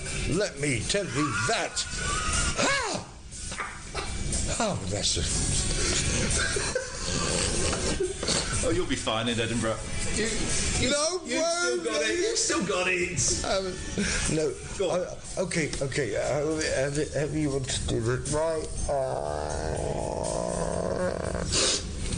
It was Sunday Mirror. It was... Tony. It's Dame Emma Thompson's 60th birthday. You knew her at Cambridge. Would you like to come and share some thoughts about the time you... God, yeah. I think she's brilliant. I have happy memories. So I did the interview. But it turned into something else. Not a nasty interview, it just turned into something else. They're very clever. Very clever, these people. I don't know about that. I didn't suspect any... what's the word? I've heard it a couple of times. Shenanigans. Yeah. But it's true, I didn't know. So where's this going? I want to talk about Emma and how beautiful and talented she was. That's what I was here for. Yeah. In this hotel and suddenly it turned into something else. They stitched you up? No, I don't think they did. Okay, right. That's my point. Yeah. I don't think they did because the journalist suddenly decided to go somewhere and said, I'll go. Yeah. Christ, no, we've always stitched up in the bars. No, I didn't say that. Which goes back to out of context, verbatim, word for word. No, it just turned into something else, and that's how it got on. And that's how this really quite quick thing was developed. Tony, listen, I'm going to turn this off. We're going to go outside and we're going to wrestle. You up for that? Please don't forget, Iain. Yes, Tony. If that really is your name, and I've done some research and I know it is. He's good. He's good. He really has done his research, readers. You just said wrestle. I was a black belt in judo when I was 15. Shut up, will you? Have you not done your research? I've represented England against the Netherlands. I was crap. I was banned for using an illegal throw. I didn't even know it was only banned 2 weeks. Here we go. This is the headline. Tony Slattery's judo cheat shame. But it wasn't cheat. No one told me it wasn't allowed. So how they were... Oh, stop talking to them. No. I know you. I know the trouble you've got in you. Yes, yeah. I'm not. All right. Well, listen. So Edinburgh's coming up. Best of luck with that. Cheers. Anything else you want to plug? You want to sell? No. This. I'm gonna do Edinburgh. Sorry. I can tell you. No, I was telling it to Kenneth Williams. I didn't even. They wanted me to, but that was 1981. That's another interview. Can we shake on that? I'll tell you, and it's not being rude. I'll tell you what he said. Well, I'll tell you what. And yes, he did make that noise. I thought what you did was quite... It was the Richard Baker's 1981. I'm sure you can recover these things. I thought you did was great. You should have stood up. I think you're quite good looking. You're not rough. Oh! Now, all right. Now you tell the truth. Who did that? No one touched it. It fell off the table. That wasn't me. No, be true. Was it? It wasn't you, was it? No, because I'm over here. No one touched it. I'm over here, 5 feet away. Nothing is broken. No, I think that was it me? Yes. What? No. Yes. I'm really sorry. It turns out it was me. We didn't break the glass. Sorry. No worry. Was it me? Yes. I Because when I went, you made just a sweeping gesture. Because it made you laugh. Yeah.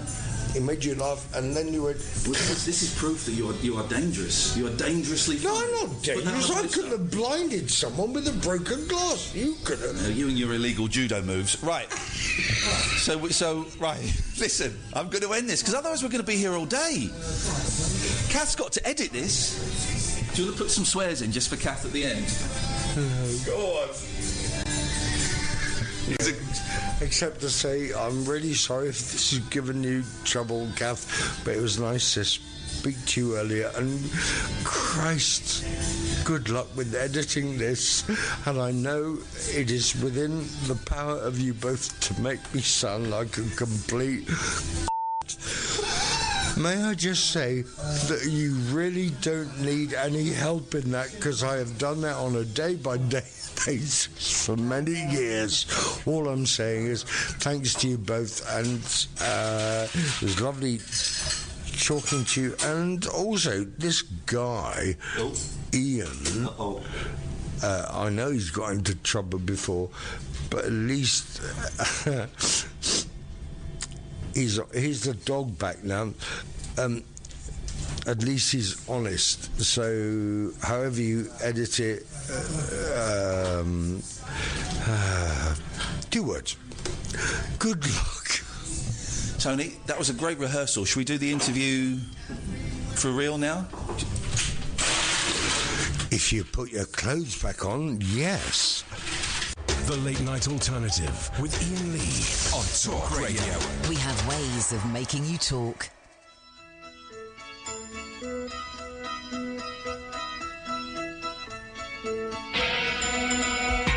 Stand in the place where you live. Now face think about direction. Wonder why you haven't now. Stand in the place where you were. Now face think about the place where you live. Wonder why you haven't people. If you are confused, check with the sun. Carry a compass to help you along. Your feet are going to be on the ground. Your head is there to move you around. So stand in the place where you live. Now face think about direction. Wonder why you haven't now. Stand in the place where you were. Now face think about the place where you live. Wonder why you haven't. Your feet are going to be on the ground. Your head is there to move you around. Bushes or trees, the trees would be falling. Listen to reason, the season is calling. Stand in the place where you live. Now face think about direction. Wonder why you haven't now. Stand in the place where you were. Now face think about the place where you live. Wonder why you haven't.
just couldn't. I'm never very good at asking people. And I've done interviews in bars before, and runners have gone up, or producers have gone up and said, "Could you just turn the music off for just half an hour?" Yeah, sure, not a problem. And if I'd have gone, it was an empty pub. You turn the music down for. They would have turned it down, but I just get too nervous and I couldn't do it. And I didn't want to break the vibe that was going on. With me and Tony. It was Tony Slattery. We'll put it out as a podcast so you can carry it around in your pocket. Thank you for all of the kind words on Twitter. Lots of you saying very kind things. Pretty much unedited. That's kind of how it happened. The only real edit, I know Kath trimmed it a little bit, but the only real edit was when he started crying, and I suggested that we stopped recording for about 10 minutes, 10, 15 minutes, and that was it. We chatted for about another... Maybe it was another 45 minutes, hour after that. And you... if you think the interview was revealing, you should have heard what we talked about in the 45 minutes afterwards. I love that man so much. And I'd forgotten, and I'm embarrassed. I'd forgotten until it was possible we were going to get him on the show. And I started thinking, I'd forgotten how much of an inspiration he was to me as a young man. I'd forgotten. Just kind of airbrushed him out. And then it really got me thinking that he was huge for me. He was absolutely huge for me. And to see him and to meet him was a thrill and was an honour. And I think he's going to be all right. I think he's going to be all right. He's got to do quite a lot of work. Got to put down the booze, but he's going to be all right. Because you heard him, man. You heard him, Kath. Still, and he said it was medication that was causing that. I'll buy that. But he's still funny, still sharp, a little bit slower, but a little bit dulled by medication, booze, whatever, but still sharp and still funny. And his style was always skipping from one thought to the next. Yeah, you know, you had to really work to keep up with him, and that's still there too. That is still there. And looking on Twitter, people that know Tony have been in touch with us, and the fact that they approve and they feel that we heard the real Tony there means the world to you. And certainly to me. I was worried, and we've had a couple of his team get in touch saying thank you for that. I was worried that it could be seen, and a couple of people have said, this feels a bit uncomfortable. I was worried that it could be seen as being exploitative, because that's not what we want to do. We're not the Daily Mirror, and I read his Daily Mirror thing while we were listening. We're not one of those. Hey, great. We're great. We got him to talk about this, and this, but so to have people on his team, thank you. Saying that you enjoyed it, and that you that really means a lot. Was so, and you heard it in there about 3/4 of the way through it. I suddenly just went, "It's Tony Slattery!" I just had one of those moments. Tony Slattery sat opposite me, and we're flirting quite heavily, and he's so lovely, and he's so lovely. What a talent! What a talent! And it just goes to show that stuff, whether it's addiction or whether it's depression or bipolar, it can hit anyone. He was one of the biggest stars, and he was at the top of his game, and he faltered because of one or possibly two, maybe even three illnesses. You know, it can strike absolutely anyone. And what a nice guy. What a really, really nice guy. 0344 499 1000. I don't need to give the number out. The phones have gone absolutely nuts. So let's if you're on the switchboard, wait, and I will come to you. Good evening, Malky. Evening, Ian. How are you doing? I'm very, very well, mate. Thank you. Brilliant interview with Tony there. I thought, first of all, I thought you were really sensitive, so well done, Ian. Thank you, mate. Brilliant. Thank you. With Mental Health Awareness Week and all that, really hits home when you hear one of your heroes, and he's still clearly struggling a wee bit, but it was just an amazing interview, and I just really wanted just to say that. Bless you, Malky. Thank you. I know he's coming to Edinburgh. I'm planning to see him. I'm concerned, I have to be honest. I think 10 dates, especially doing improv, is maybe a bit heavy going. I would have suggested maybe a wee bit baby steps. So I hope the guys round him and that maybe just, you know what Edinburgh's like. Edinburgh, it's really high intensity. You'll get a lot of attention off the press, adrenaline. People really want to get to see him, so the attention might be a bit overwhelming, and that's my only concern. Is it's maybe not the first place you want to, you know yourself. If you were going gigging or whatever, you'd work in gently before you go to Edinburgh. The Edinburgh Festival. It's like going to Old Trafford, really, isn't it? It's such an intense, insane bubble.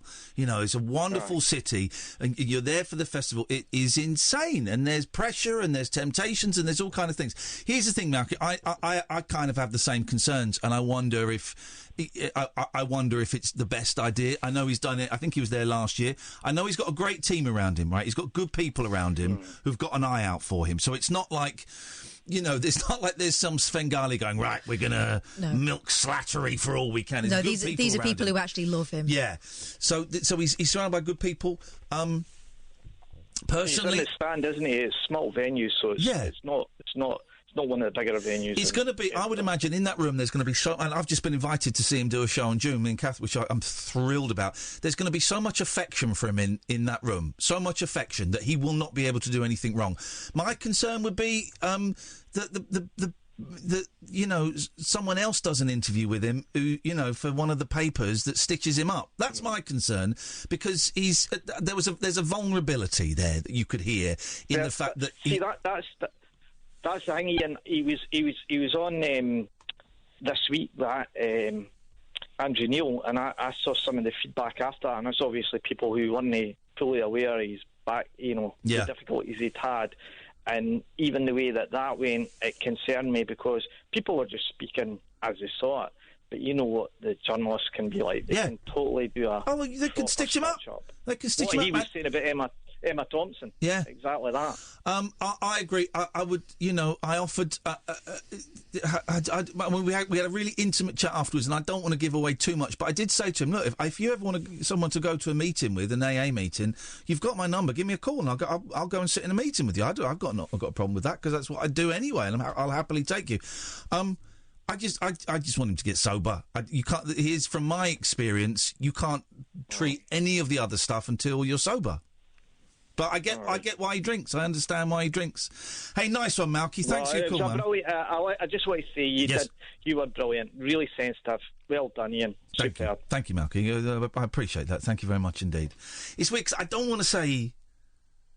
I don't know. I didn't want to tell him to do it. There was a real definite mood shift though when I said you sound pissed, because he did sound pissed, and all of you listening to it were thinking that. I know you were, and that's why I had to ask it. It was very uncomfortable for the next few minutes. He just sat there, stony faced, looking at me, giving me one-word answers. And I thought, oh shit!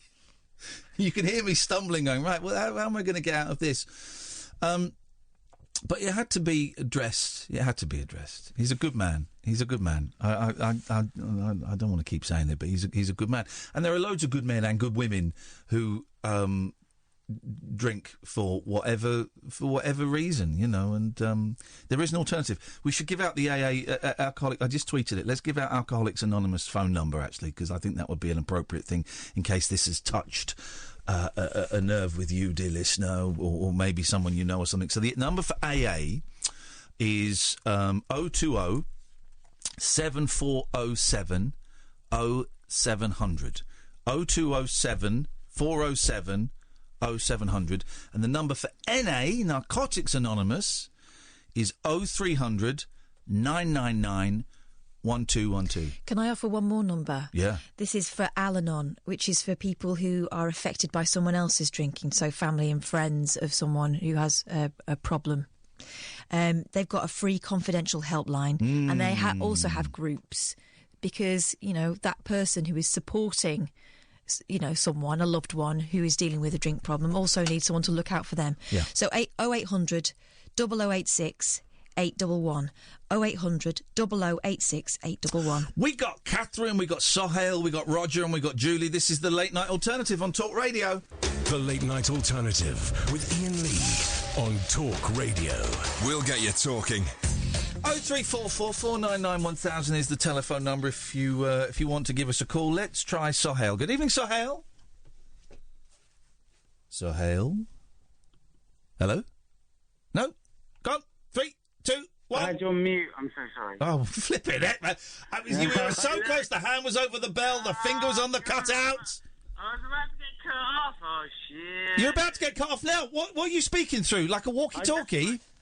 I'm on an iPhone 5S. It's really old. I'm so sorry. Well, iPhone 5S, dear God. It sounds better than that. Are you on speaker? No, I'm not. No, I'm not. I'm literally talking through my phone. You're literally talking through your phone. Okay, Sahel, what would you like to say? I just want to say, Ian, that was a fantastic interview. Hey, thank you, man. That was excellent. And Oh, okay, Sahel, you do sound... You can't... Right. Jesus, what is... We don't know when we've got delay, do you? You've not got a thing. All right, we'll give it... Sahel, we're going to come back to you in a second. You cannot use language like that. The irony is, he said, I don't want to sound like an effing bellend. Well, you did by using that language. So just chill your boots. I knew he was going to drop a So did I. I could feel it. Chill your boots. We'll come back to you in a second. Stay there. We'll come back to you in a second. Let's go to Julie. Ian, if that is your real name. He made me laugh so much. He made me laugh so much. I mean, it was like just for a second being sat on the set of Whose Line was going, if that is your name, and I've researched it, and it is. Exactly. It was just so funny, but I'm so pleased that there were lots of laughs in that interview, because at one point I wanted to phone and I thought I can't because I'm going to be in tears on the phone. Yeah. Because I found it so touching. And can I say, Ian, what a wonderful job you did of interviewing him, and also what a wonderful interviewee he was. Isn't he? When he was saying about, I don't want to have the script or certain copy with, it's spun a certain way. Yeah. And that takes kind of, like you were saying about the vulnerability, that, he's putting himself out there. And I'm just pleased that you gave him you interviewed him the way that was respectful to him and understanding as well, and the way that you opened up as well about things that you've gone through. So it was a beautiful thing, man. Well, thank you, Julie. I appreciate that, and I appreciate you defecting from Martin Kellner's show to make your twice yearly contribution to my show. Here's my prediction, right? Here's my prediction for Tony, right? Is that he gets caught up in this swell of love that is out there for him, that kind of started with the Guardian interview, that is being buoyed along by this, by other interviews he's going to do. He sorts out his drink problem. I reckon in a year, 2 years, he's going to be back at the top of his game. I can feel it. Do you know what I mean, Katherine? Yeah. I can see it. I can see it because, and I've really got to stress this, and we were laughing so much after. He's only dimmed by the glint of the booze. Once that's gone, he is in there as sharp as a tack. He's still got the chops. He can still do it. He's still just... God, I mean, listen. Can I just say as well that I'm really pleased that when you were going to ask him about drinking, and even before you'd said the question, I knew that was what you were going to ask. Yeah. And in my mind, I was willing you to ask that question. It had to be done. It was uncomfortable, but it had to be done. Exactly, it had to be done. But you were respectful about it. Yeah. And he's talking about being open and honest, and that's what it was. And, you said, I'm sorry if I've offended you. And he said, that's fine. So I'm really pleased you did that, because that kind of, I think a lot of interviews would have shied away from that. Yeah. Or made a bigger deal of it than it I just know that all of you lot were thinking it, and I had to ask. Yeah. I had to ask it. Go on, Kath. Yeah, what I was worried about was a load of people atting him on Twitter and speculating as to what was going on. Yeah, it had to be done. But also, the overriding thing I got from that interview was the fact that he still has a great deal of insight into how he is, right? So that gives me hope that more of Tony will be able to shine in the future. It's going to happen. I know it's going to happen, right? And here's the thing, and he looks different, and he's older, and he's still really sexy. There's something really sexy, there's something really sexy about him, and magnetic about him, and charming. Yeah, it's the intelligence and the charm, isn't it? Judo. Well, the judo thing, he got banned from judo for doing illegal moves. Who knew? I did kung fu. I could beat the crap out of him, but I didn't want to belittle him in the pub. Here's the thing, right? I reckon in a year, maybe 2 years, we're going to start seeing him on some big things on TV. I can just feel it. Once he sorts himself out, and he will do. I know he will. I know he's a really interesting interview. Thank you. All kind of whatever inverted commas struggles aside, it was just a really interesting interview and funny as well, and touching. So thank you very much. Thank you very much. Right, let's hope that Sohail has cleaned his mouth out with soap. Last chance. Hello, mate. I apologise profusely for that. I just want to say, unless a man would have produced a much ridiculous, stupid interview, Okay. I think that was fantastic. And for me, listening to that, Go on. it made me very tearful and very joyful just to hear, just the way that you were able to let him speak, and you know as well as I do what he's talking about. It's very personal, but stuff that I guess that you and I have probably felt, well, that we all have. Well, can I ask you a question? Yeah, you can. Of course you can. Are you drunk? I am a little bit, yeah. I can feel it. Yeah. That's why the F-bomb slipped out. Yeah, I'm sorry about that. No, that's all right. Are you like alcoholic drunk, or are you just had a night out and you've called? No, well, I work shifts, so so I'm allowed to get drunk in the week. Okay, all right. Yeah. Okay. So, well, I guess maybe I'm a little bit alcoholic drunk. I don't know. Well, this is okay. Yeah. Yeah. Don't know. Do you want to? Would you want to be drunk right now? Well, I'm having a nice time. So. Okay, if you're having a nice time, you're having a nice time. How often are you getting drunk these days? It's like once a week, twice a week. Okay. Well. Okay. What makes you think that you might be alcoholic drunk? I don't know that I need to get drunk to have a nice time. Just loosen up, cool talk radio. Yeah, well, have a chat. I get that bit. I get that because this is not a natural thing, phoning up a radio station. But getting drunk, if that's the only way you can have a good time, then it's not the only way. Yeah, it's not the other way is smoking crack. Yeah, getting a bit brown. I can't get hold of my guys. So there we go. Yeah. Okay. Well, listen to Sohail. Thank you for the kind words, and please take care of yourself, man. I will. All right. Thank you. There's a lot of it about these days. There's a lot of it about Roger. Good evening, Ian and Katherine. Hello. I've still got tears in my eyes. Oh man, that was amazing. Thank you, man. It was he's special, huh? He's something special. Yeah. It didn't feel, as I said on Twitter, it didn't feel like an interview. It just felt like you were just two wise guys having a chat, having a nice chin wag. These two wise guys. I'm just thinking exactly two the wise same. guys in my deli. What am I, a clown to you? Here's the thing, Roger. Here's the thing. As soon as I spoke to him on the phone twice, right? I spoke to him when I got into Hampstead because we changed the time, and then when I couldn't find him, and the phone calls were a little bit stilted because I'm not very good on the phone, and he kind of told me he's not. But the second he walked in, it was like something just clicked. The second he walked in, we were just like chatting straight away. And you don't get that very often actually when you're doing an interview. But we both just chatting and laughing, and he was laughing at my digital recorder, and I couldn't get the batteries out because the batteries died, and it's just straight away something clicked, man. Something clicked, and I think that's his skill, is being able to make me feel relaxed. Yeah, it did bring. Cause I'm like you. I'm a little bit, just a couple of years younger than you, and I can remember watching getting me tongue tied now. Whose line is it anyway? Yeah. And I used to stay up late to watch Whose Line Is It Anyway. It's it was one of those shows that your parents often, you can stay up and watch that because it's good. I used to tape it. I had one VHS tape full of Whose Line Is It Anyways, and if like sometimes the episodes were a little bit crap, and they were generally the ones that didn't have Tony in, and so if there was a crap one, then you take a punt and record the next week's over it and hope that the next week's was better than the one you were taping over, so that you only got the good stuff.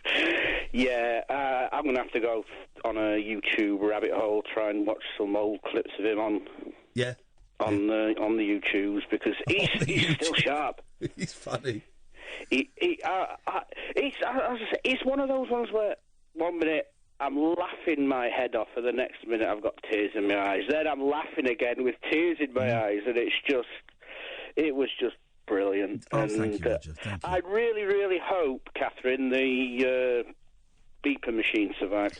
Just about. There's not very much of it left. You have to get a refill. I think I've got about 3 more beeps left for the rest of the week. To get a refill.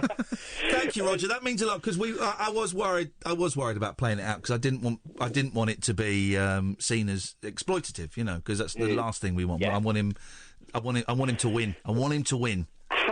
Have any improvisational comedians tweeted complaining that he doesn't represent them yet? Thank you for your call, Roger. Good evening. Thank you very much indeed. Stirrer. Catherine, stay there. We'll come to you next. And after staying. Catherine... No, this Catherine on the line. You can go if you want. Can I? Yeah. You would as well. Look, you would as well. Look at you. You wouldn't because you know you'd lose your job. And I'm your bread and butter. What? And you know which side your bread and butter's I want some buttered on. jam. It's disgusting. Across the UK, online and on DAB. The Late Night Alternative with Iain Lee on Talk Radio. No jam, but plenty of mayo. Let's go to Katherine. Good evening, Katherine. Hi, Ian. Hi, Catherine number 1. Hello. Catherine's pulling her face. What's that face for? Nothing. I'm just thinking about a sandwich. Okay. No. I would love a sandwich. Hey, get this, Catherine number 2. I got a hammock, and I got back from interviewing Tony Slattery. I made myself a cheese and tomato and mayo sandwich. I went and lay on my hammock, listening to the radio. I ate my sandwich, and then I fell asleep on a hammock. Bliss. I'm living the dream. Yes, My cats you are. cats You're were way up there. walking around near me and fighting each other and chasing bugs, and I fell asleep, and I was loving it. Am I worthy to talk to you? That's what I asked myself. Oh, you are. I'm going to say yes because I'm benevolent. But you don't know what I'm going to say yet, so you got to tell yourself. It's always quality from you, Catherine. It's always quality. Go on. I just wanted to ring and say that Tony Slattery was, he's my hero. He always has been since I was younger. And who's lining it anyway? My brother and I used to sit and watch, and I've lost that brother now. So Tony, that interview with Tony Slattery brought back such good memories to me. Mate. Oh, really, really good memories, and he will get over it because I was an alcoholic for 5 years. Is there anything you haven't done? Any tragedy you haven't had in your life, Catherine? You are such a remarkable human being. I'm so sorry. You haven't got to be sorry. I'm just every time you call, I'm struck by what you've been through. I'm sorry. Well, it was because I'd lost. I lost my mum, my dad, and my brother within 18 months of each other, and I was the one that found my brother. So it sort of like tipped me over the edge, and I went up because me and my brother lived at home with my mum and dad. So it knocked me into complete downward spiral, and I was drinking 2 bottles of vodka a day, and it was killing me. And then I just put an advert in the paper, actually, a blind date thing, which I would never have done, met my future husband. So it worked out all right, but I was still an alcoholic when I met him. Yeah. And I just thought, I woke up one day because he was under such pressure, and I thought, hang on a minute, I've got 2 choices. I can kill myself, or I can stop now and I can stay with him. And I stopped. I just stopped. Without anything, and I don't know how that's possible, but I swear to you, I just stopped without any help. So listening to that tonight, my heart went out to him because that man, there is so much to him. There is so much energy in him. And I can hear it dying to get out again. You know, and I think his life is going to change so dramatically when he's back doing what he loves to do. Oh, he's going to do it. He's going to sort it out. I know he is. There's no way he won't do it because he's got too many people in his corner fighting for him. Because I think he's the most wonderful, talented man that I'd ever seen. When I saw him on Whose Line Is It Anyway, because Josie Lawrence used to be the other sort of regular one on it. She was the main reason I watched it. Tony was second, if I'm going to be honest. See, Josie was my Tony. You're right. She was the one I looked up to. See, And when you watch these people, you are totally in awe of them, you know. Yeah. And growing up and seeing that talent, I'm blessed, and I would really shout out to everyone out there. If you have not seen Whose Line Is It Anyway, then do yourself a favour and get online and check it out, because it's just an amazing programme, and he is an amazing man. And you did a brilliant job. I think everyone this weekend. I think I'm going to go down a bit of a rabbit hole and dig. Are up you? some of well, literally, because we're doing a show. I was going to say, literally, yes, you can say literally, because they changed the definition of They literally changed the definition of literally in 2011. Katherine, number 2, you're my favourite out of all the Catherines. I've got. She's making me cut you off. 0344 499 1000 is the phone number if you want to give us a call. Some guy is tweeting me in the middle of the show because of the bit rate is low on the Talk Radio stream, and he says it's making Ian your S's sound painful. It's the bit rate. Sort it out. Sure, is anyone else suffering with bit rates? We have a helpline for that. And I replied saying it's not the bit rate. This is how I speak. I do deliberately painful S's to separate the chaff. Also, you know what you can hear? Yeah. The painful. Every single S he gives is painful because he has mouth ulcer. But thank you for highlighting that problem, which is something that a lot of people suffer with in silence. 2 mouth ulcers. The bit rate might be lousy. Fine. Don't tweet me about it. What do you want me to go and do? What am I supposed to do? Put in a hard drive? Hit something with a hammer? 56k dial up to... What do you mean to do? Can't do anything. Haven't even got faders here next week when we go to the new studios. Faders. Oh, so many faders. Been promised faders until Paul Ross knocks coffee over it again. No coffee allowed in. Oh. Denny, I quit. Am I allowed to bring in... I tell you what I bought the other day. I went to Monday... And I've been thinking about this for a while, and I bought it. It's not quite... But you know those old man thermos mugs with the lids? That so you can carry a hot drink around and put it in the car? I bought one of them. It's sort of not quite that. It's like a sort of sipping 1.5 drink flask, but it's the same thing. I bought... that. Am I allowed to bring that in? Yeah, you can leave it outside, though. No hot drinks in the studio. So that means no... So, hang on, when I say am I allowed to bring that in, and you say yeah, what you meant was... From outside, yes, but not into the studio. Well, so can I bring it in? Well, it depends on what your definition of in is. Well, into the studio, obviously, you absolute dickweed. No. Well, how am I supposed to work under these conditions? Wait. Right, No, I'm getting in touch with Eamon Holmes. He doesn't really work here. Now listen. I'm going to organise a strike. Listen, we play by the rules for the first 3 weeks. There's cameras in them studios. I'm organising a strike. Jeremy Kyle and Eamon Holmes and other presenters that don't really work here, we're going on strike. And this is not get a long straw. All right, wise guy. All right, smart crack. Oh. All right, 2 slits. Out there. Double slitting. Smart crack. Smart crack. Smart crack. That's it. Yeah. Smart crack. Fun times. That's my nickname. Do you remember the Get Along Gang? Yeah. Get Like along, Friends. gang, get along, gang. Each one is special in their own way. No, they're not. Montgomery's the leader and he's such a good sport. Okay. The Get Along, All right. gang, get along, gang. I didn't ask you to sing the song. Get up with the Get Along, gang. Get up, be a Please, good friend shut up. today. Shut up. So, yeah, I do remember. Okay. A bit. Absolute bell cheese.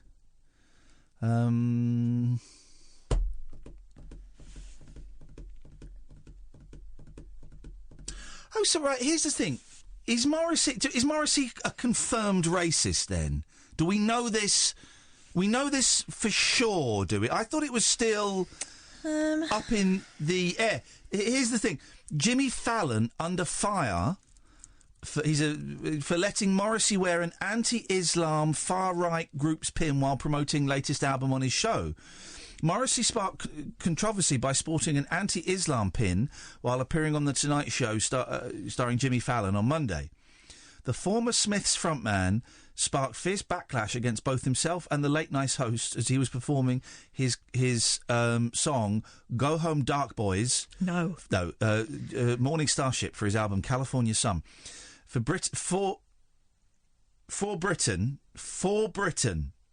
it's called. For Britain, is an anti-Islam group that was started in 2017 and led by far-right politician Anne-Marie Waters. Their website calls for an end of Islamization. There we go. Of the UK. I want to end it because I can't say it. It's very painful, those bit rates. And Waters has described Islam evil in previous interviews. In an interview with Tremor in 2018, the 59-year-old singer shared that the party gave him hope. I'm not going to do the voice. I find the Tory Labour constant switching to be pointless, he said. Britain has received no media support and dismissed with the usual childish racist accusation. I don't think the word racist has any... Oh, here we go. This is typical racist spiel. I don't think the word racist has any meaning anymore other than to say, you don't agree with me, so you're racist.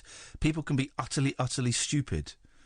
Anne-Marie Waters is absolute leadership. She doesn't read from a script. She believes in British heritage, freedom of speech. She wants everyone in the UK to live under the same law. Doesn't he live in Rome? For Britain has an entire page dedicated to Morrissey's support of the group. The page features images of the singer wearing the pin badge at other occasions.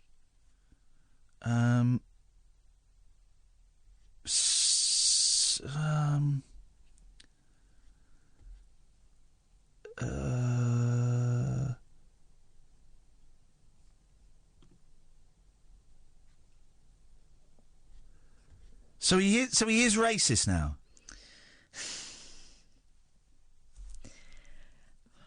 Kind of breaks my heart, but I think he might be, yeah. Because I know there's been a lot of clues, but I just thought a lot of... I mean, the first one I remember was like when he did a gig in Finsbury Park in the 90s and had the flag of St George and there were a load of skinheads, and I don't quite know what happened, but I remember him being called out as a racist then. I thought, well, he can't be.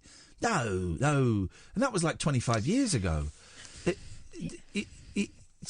Is he? He is, isn't he? Well... I mean, I don't really care. I'm not a massive Smiths fan. I just want to... I love them. He has always been contrary, and I don't know how much he says for effect. But that's a deliberate move, that for Britain pin. Wearing it's a badge. Wearing... I mean, if for Britain are for calling badges, then I'm in. Not pins. I want the anti-Americanisation of this once great nation when I'm feeling lonely at a station and I need some masturbation. Oh, right, OK, yeah, I knew we were going there.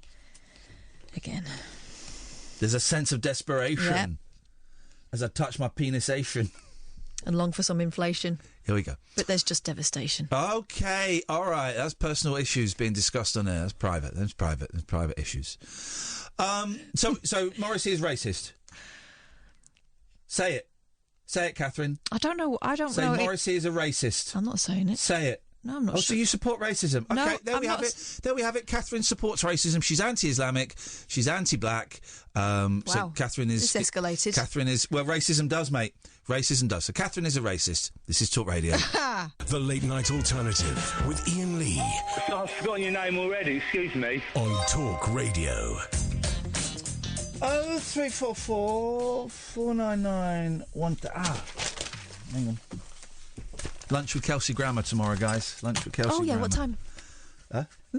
Where are we meeting? No, I am meeting him in a private members club in a very swish part of London. OK. At some point around lunchtime.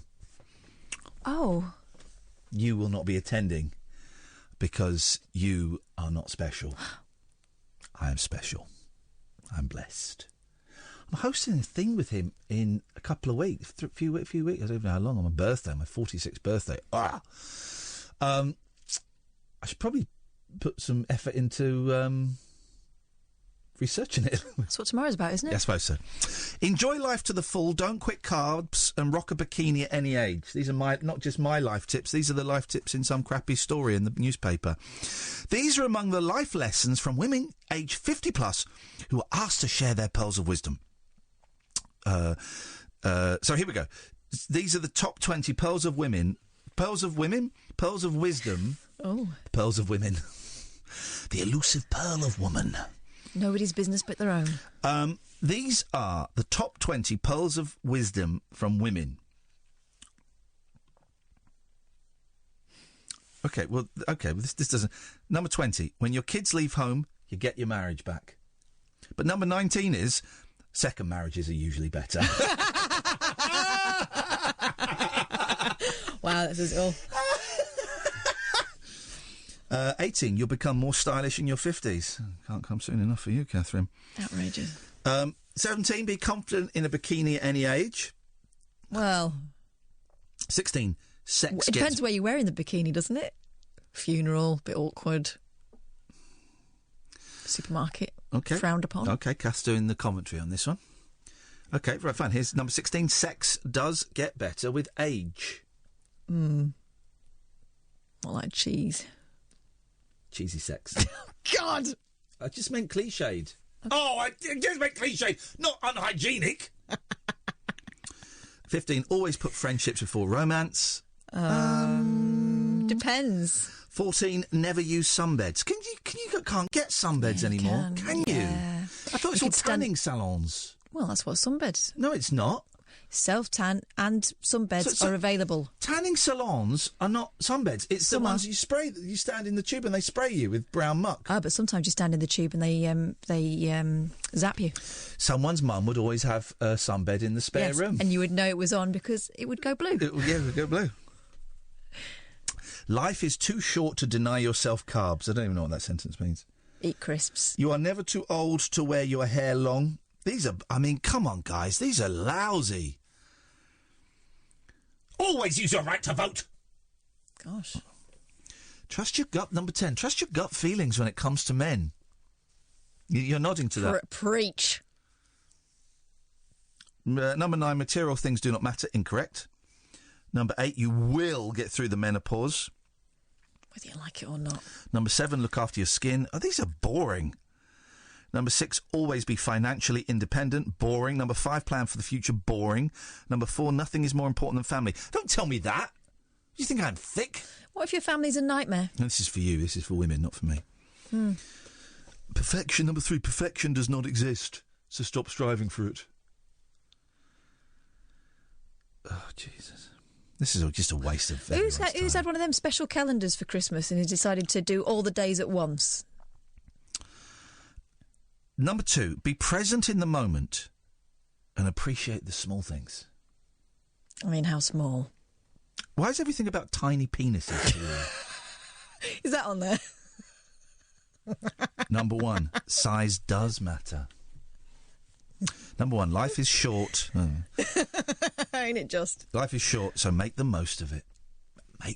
Grab life by the balls. Why is it all about balls to you? And make the most of it. What you got, Boyley? Boring. That was a boring story. All right. Well, I've got a story here about just a small town girl. Bigamist hubby stole my money and left me with kids. So, how do you think she responded?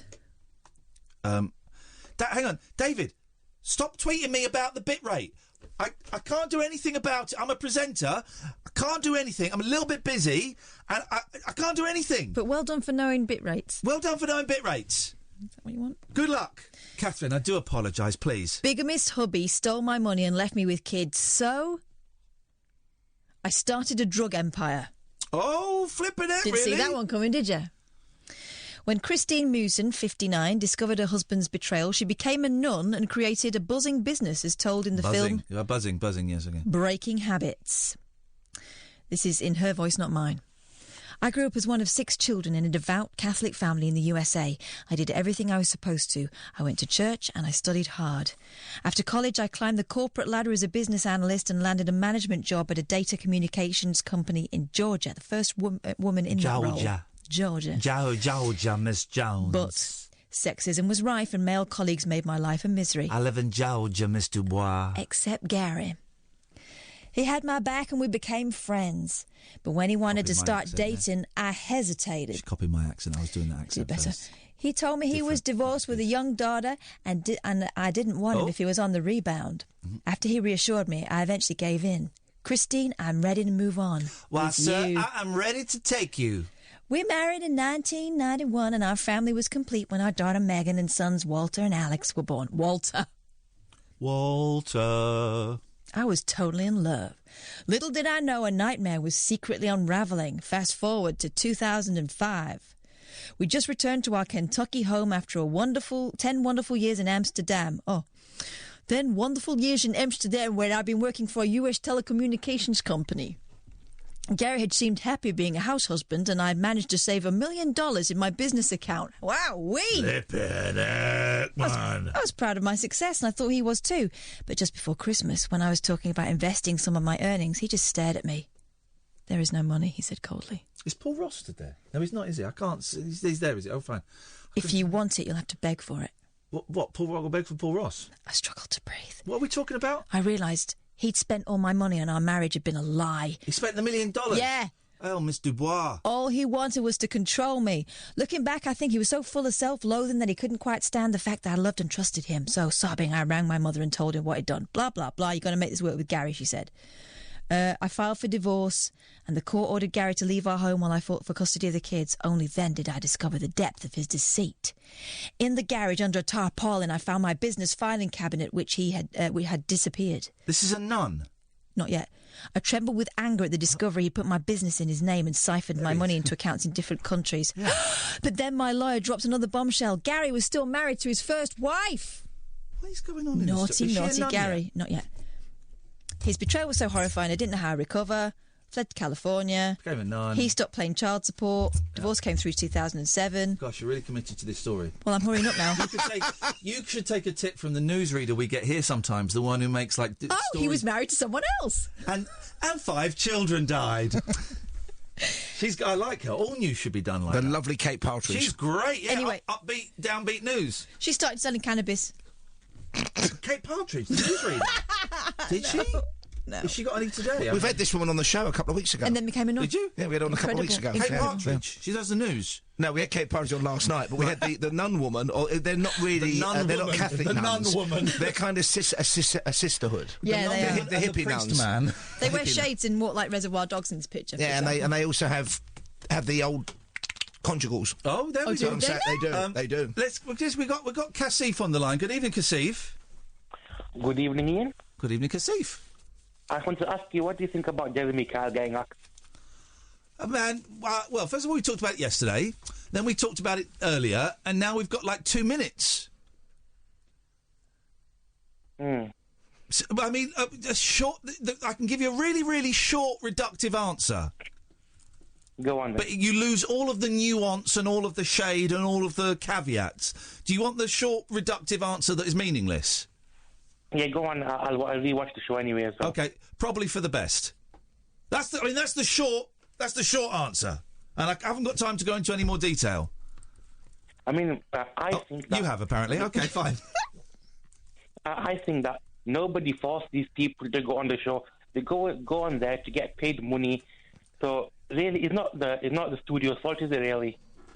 Well, that's a brilliant insight into mental health and the tragedy that can occur as a direct result of it. And they don't get paid. Do they not? No, they get expenses. Yeah. Thank you, Kassif. They get a night in Salford. Yeah. Oh, boy. Yeah. There we go. Well, that's that problem solved. Sheila, we've got 30 seconds. I had something to say. That man's made me forget what to say now. OK, thanks for your call. Paul, what's on your show tonight? That man's after made me Keanu forget. Reeves last night. Yeah, I see you've got tonight, yeah. George Clooney. Oh, my goodness, all the interviewed hits. by Josh Rom. He's produced and directed a new series based on that brilliant Joseph Heller novel, Catch-22. It's out next month on Channel 4. It's airing, I think, tomorrow in the United States of America. I mean, the book's remarkable, from 1961, if memory serves. All this hype around, and I'm sure it's going to be great, it's just made me want to see the movie again. Yeah. The movie is... Orson Welles, Art Garfunkel, Alan Arkin. It's a great film. Yeah. Mike Nichols directed it, I think, didn't he? Did he? Right. I mean, the things you can't do any book like that justice in 2 hours, but they didn't try to. They made a film. Yeah. And it's just a great, one of those forgotten late 60s, early 70s masterpieces. Yeah, it's really good. So we're doing a bit of that, and kind of in line with your... You know, the nun and the husband doing them out. We're going to be hearing about one of those good old-fashioned, defrocked vicar con men. He was married 8 times, 3 times bigamously, deported from America, deported from South Africa, constantly masqueraded as a clergyman, as a bishop, even as an archimandrite, which is an honorary term slightly below a bishop. Great story, and it's about the professor and the parson. So we've got George Clooney and a con man. Wow, just we have to say, for legal reasons, we are not in any way suggesting that George Clooney is a con man. We have to cover that. Did you see Monuments Men? There we go. No, of course not. I don't think anyone did they? Apart from... ouch. I had such high hopes for that. Table 3. I had such a high hope for that. I saw the trailer for that. I thought, this looks. The bloke from Downton Abbey. He was like the hard man in it. We saw the trailer for there's a Downton Abbey movie. I know, right? I've not seen one. I've never seen one. Who's doing the songs? Morrissey. In blackface, no doubt. What? It's allowed, isn't it, these days? Postmodern, ironical, isn't it? Oh, I was happy in the haze of a drunken hour. Heaven knows I'm miserable now. There we go. We are done. Sam, thank you. Have we got you tomorrow? Because you just come in whenever the hell you like. This part-timer. Unbelievable attitude. Katherine, have we got you tomorrow? Yeah. That's a shame. But we're going to work through it. We're still... That's 2 fingers and then 1 finger. You went British, then you went American. And that... You get 3. Special. I nearly said something very vulgar there, and I stopped myself because you're growing. I'm a... and he said something really vulgar there. And that's twice I've stopped myself. Don't give me any more, because I won't be able to stop anymore. This is like Everybody Loves Raymond, the post-pub version. We are done. We'll be back tonight at 10. Stay tuned. Oh, podcast. Oh, I don't even want to tell you. Podcasts are plenty. Yeah, we go. Thank you. We'll be back tonight at 10. Stay tuned. Coming up after 1 o'clock, it's Paul Ross on Talk Radio. The Late Night Alternative with Iain Lee on Talk Radio. We'll get you talking.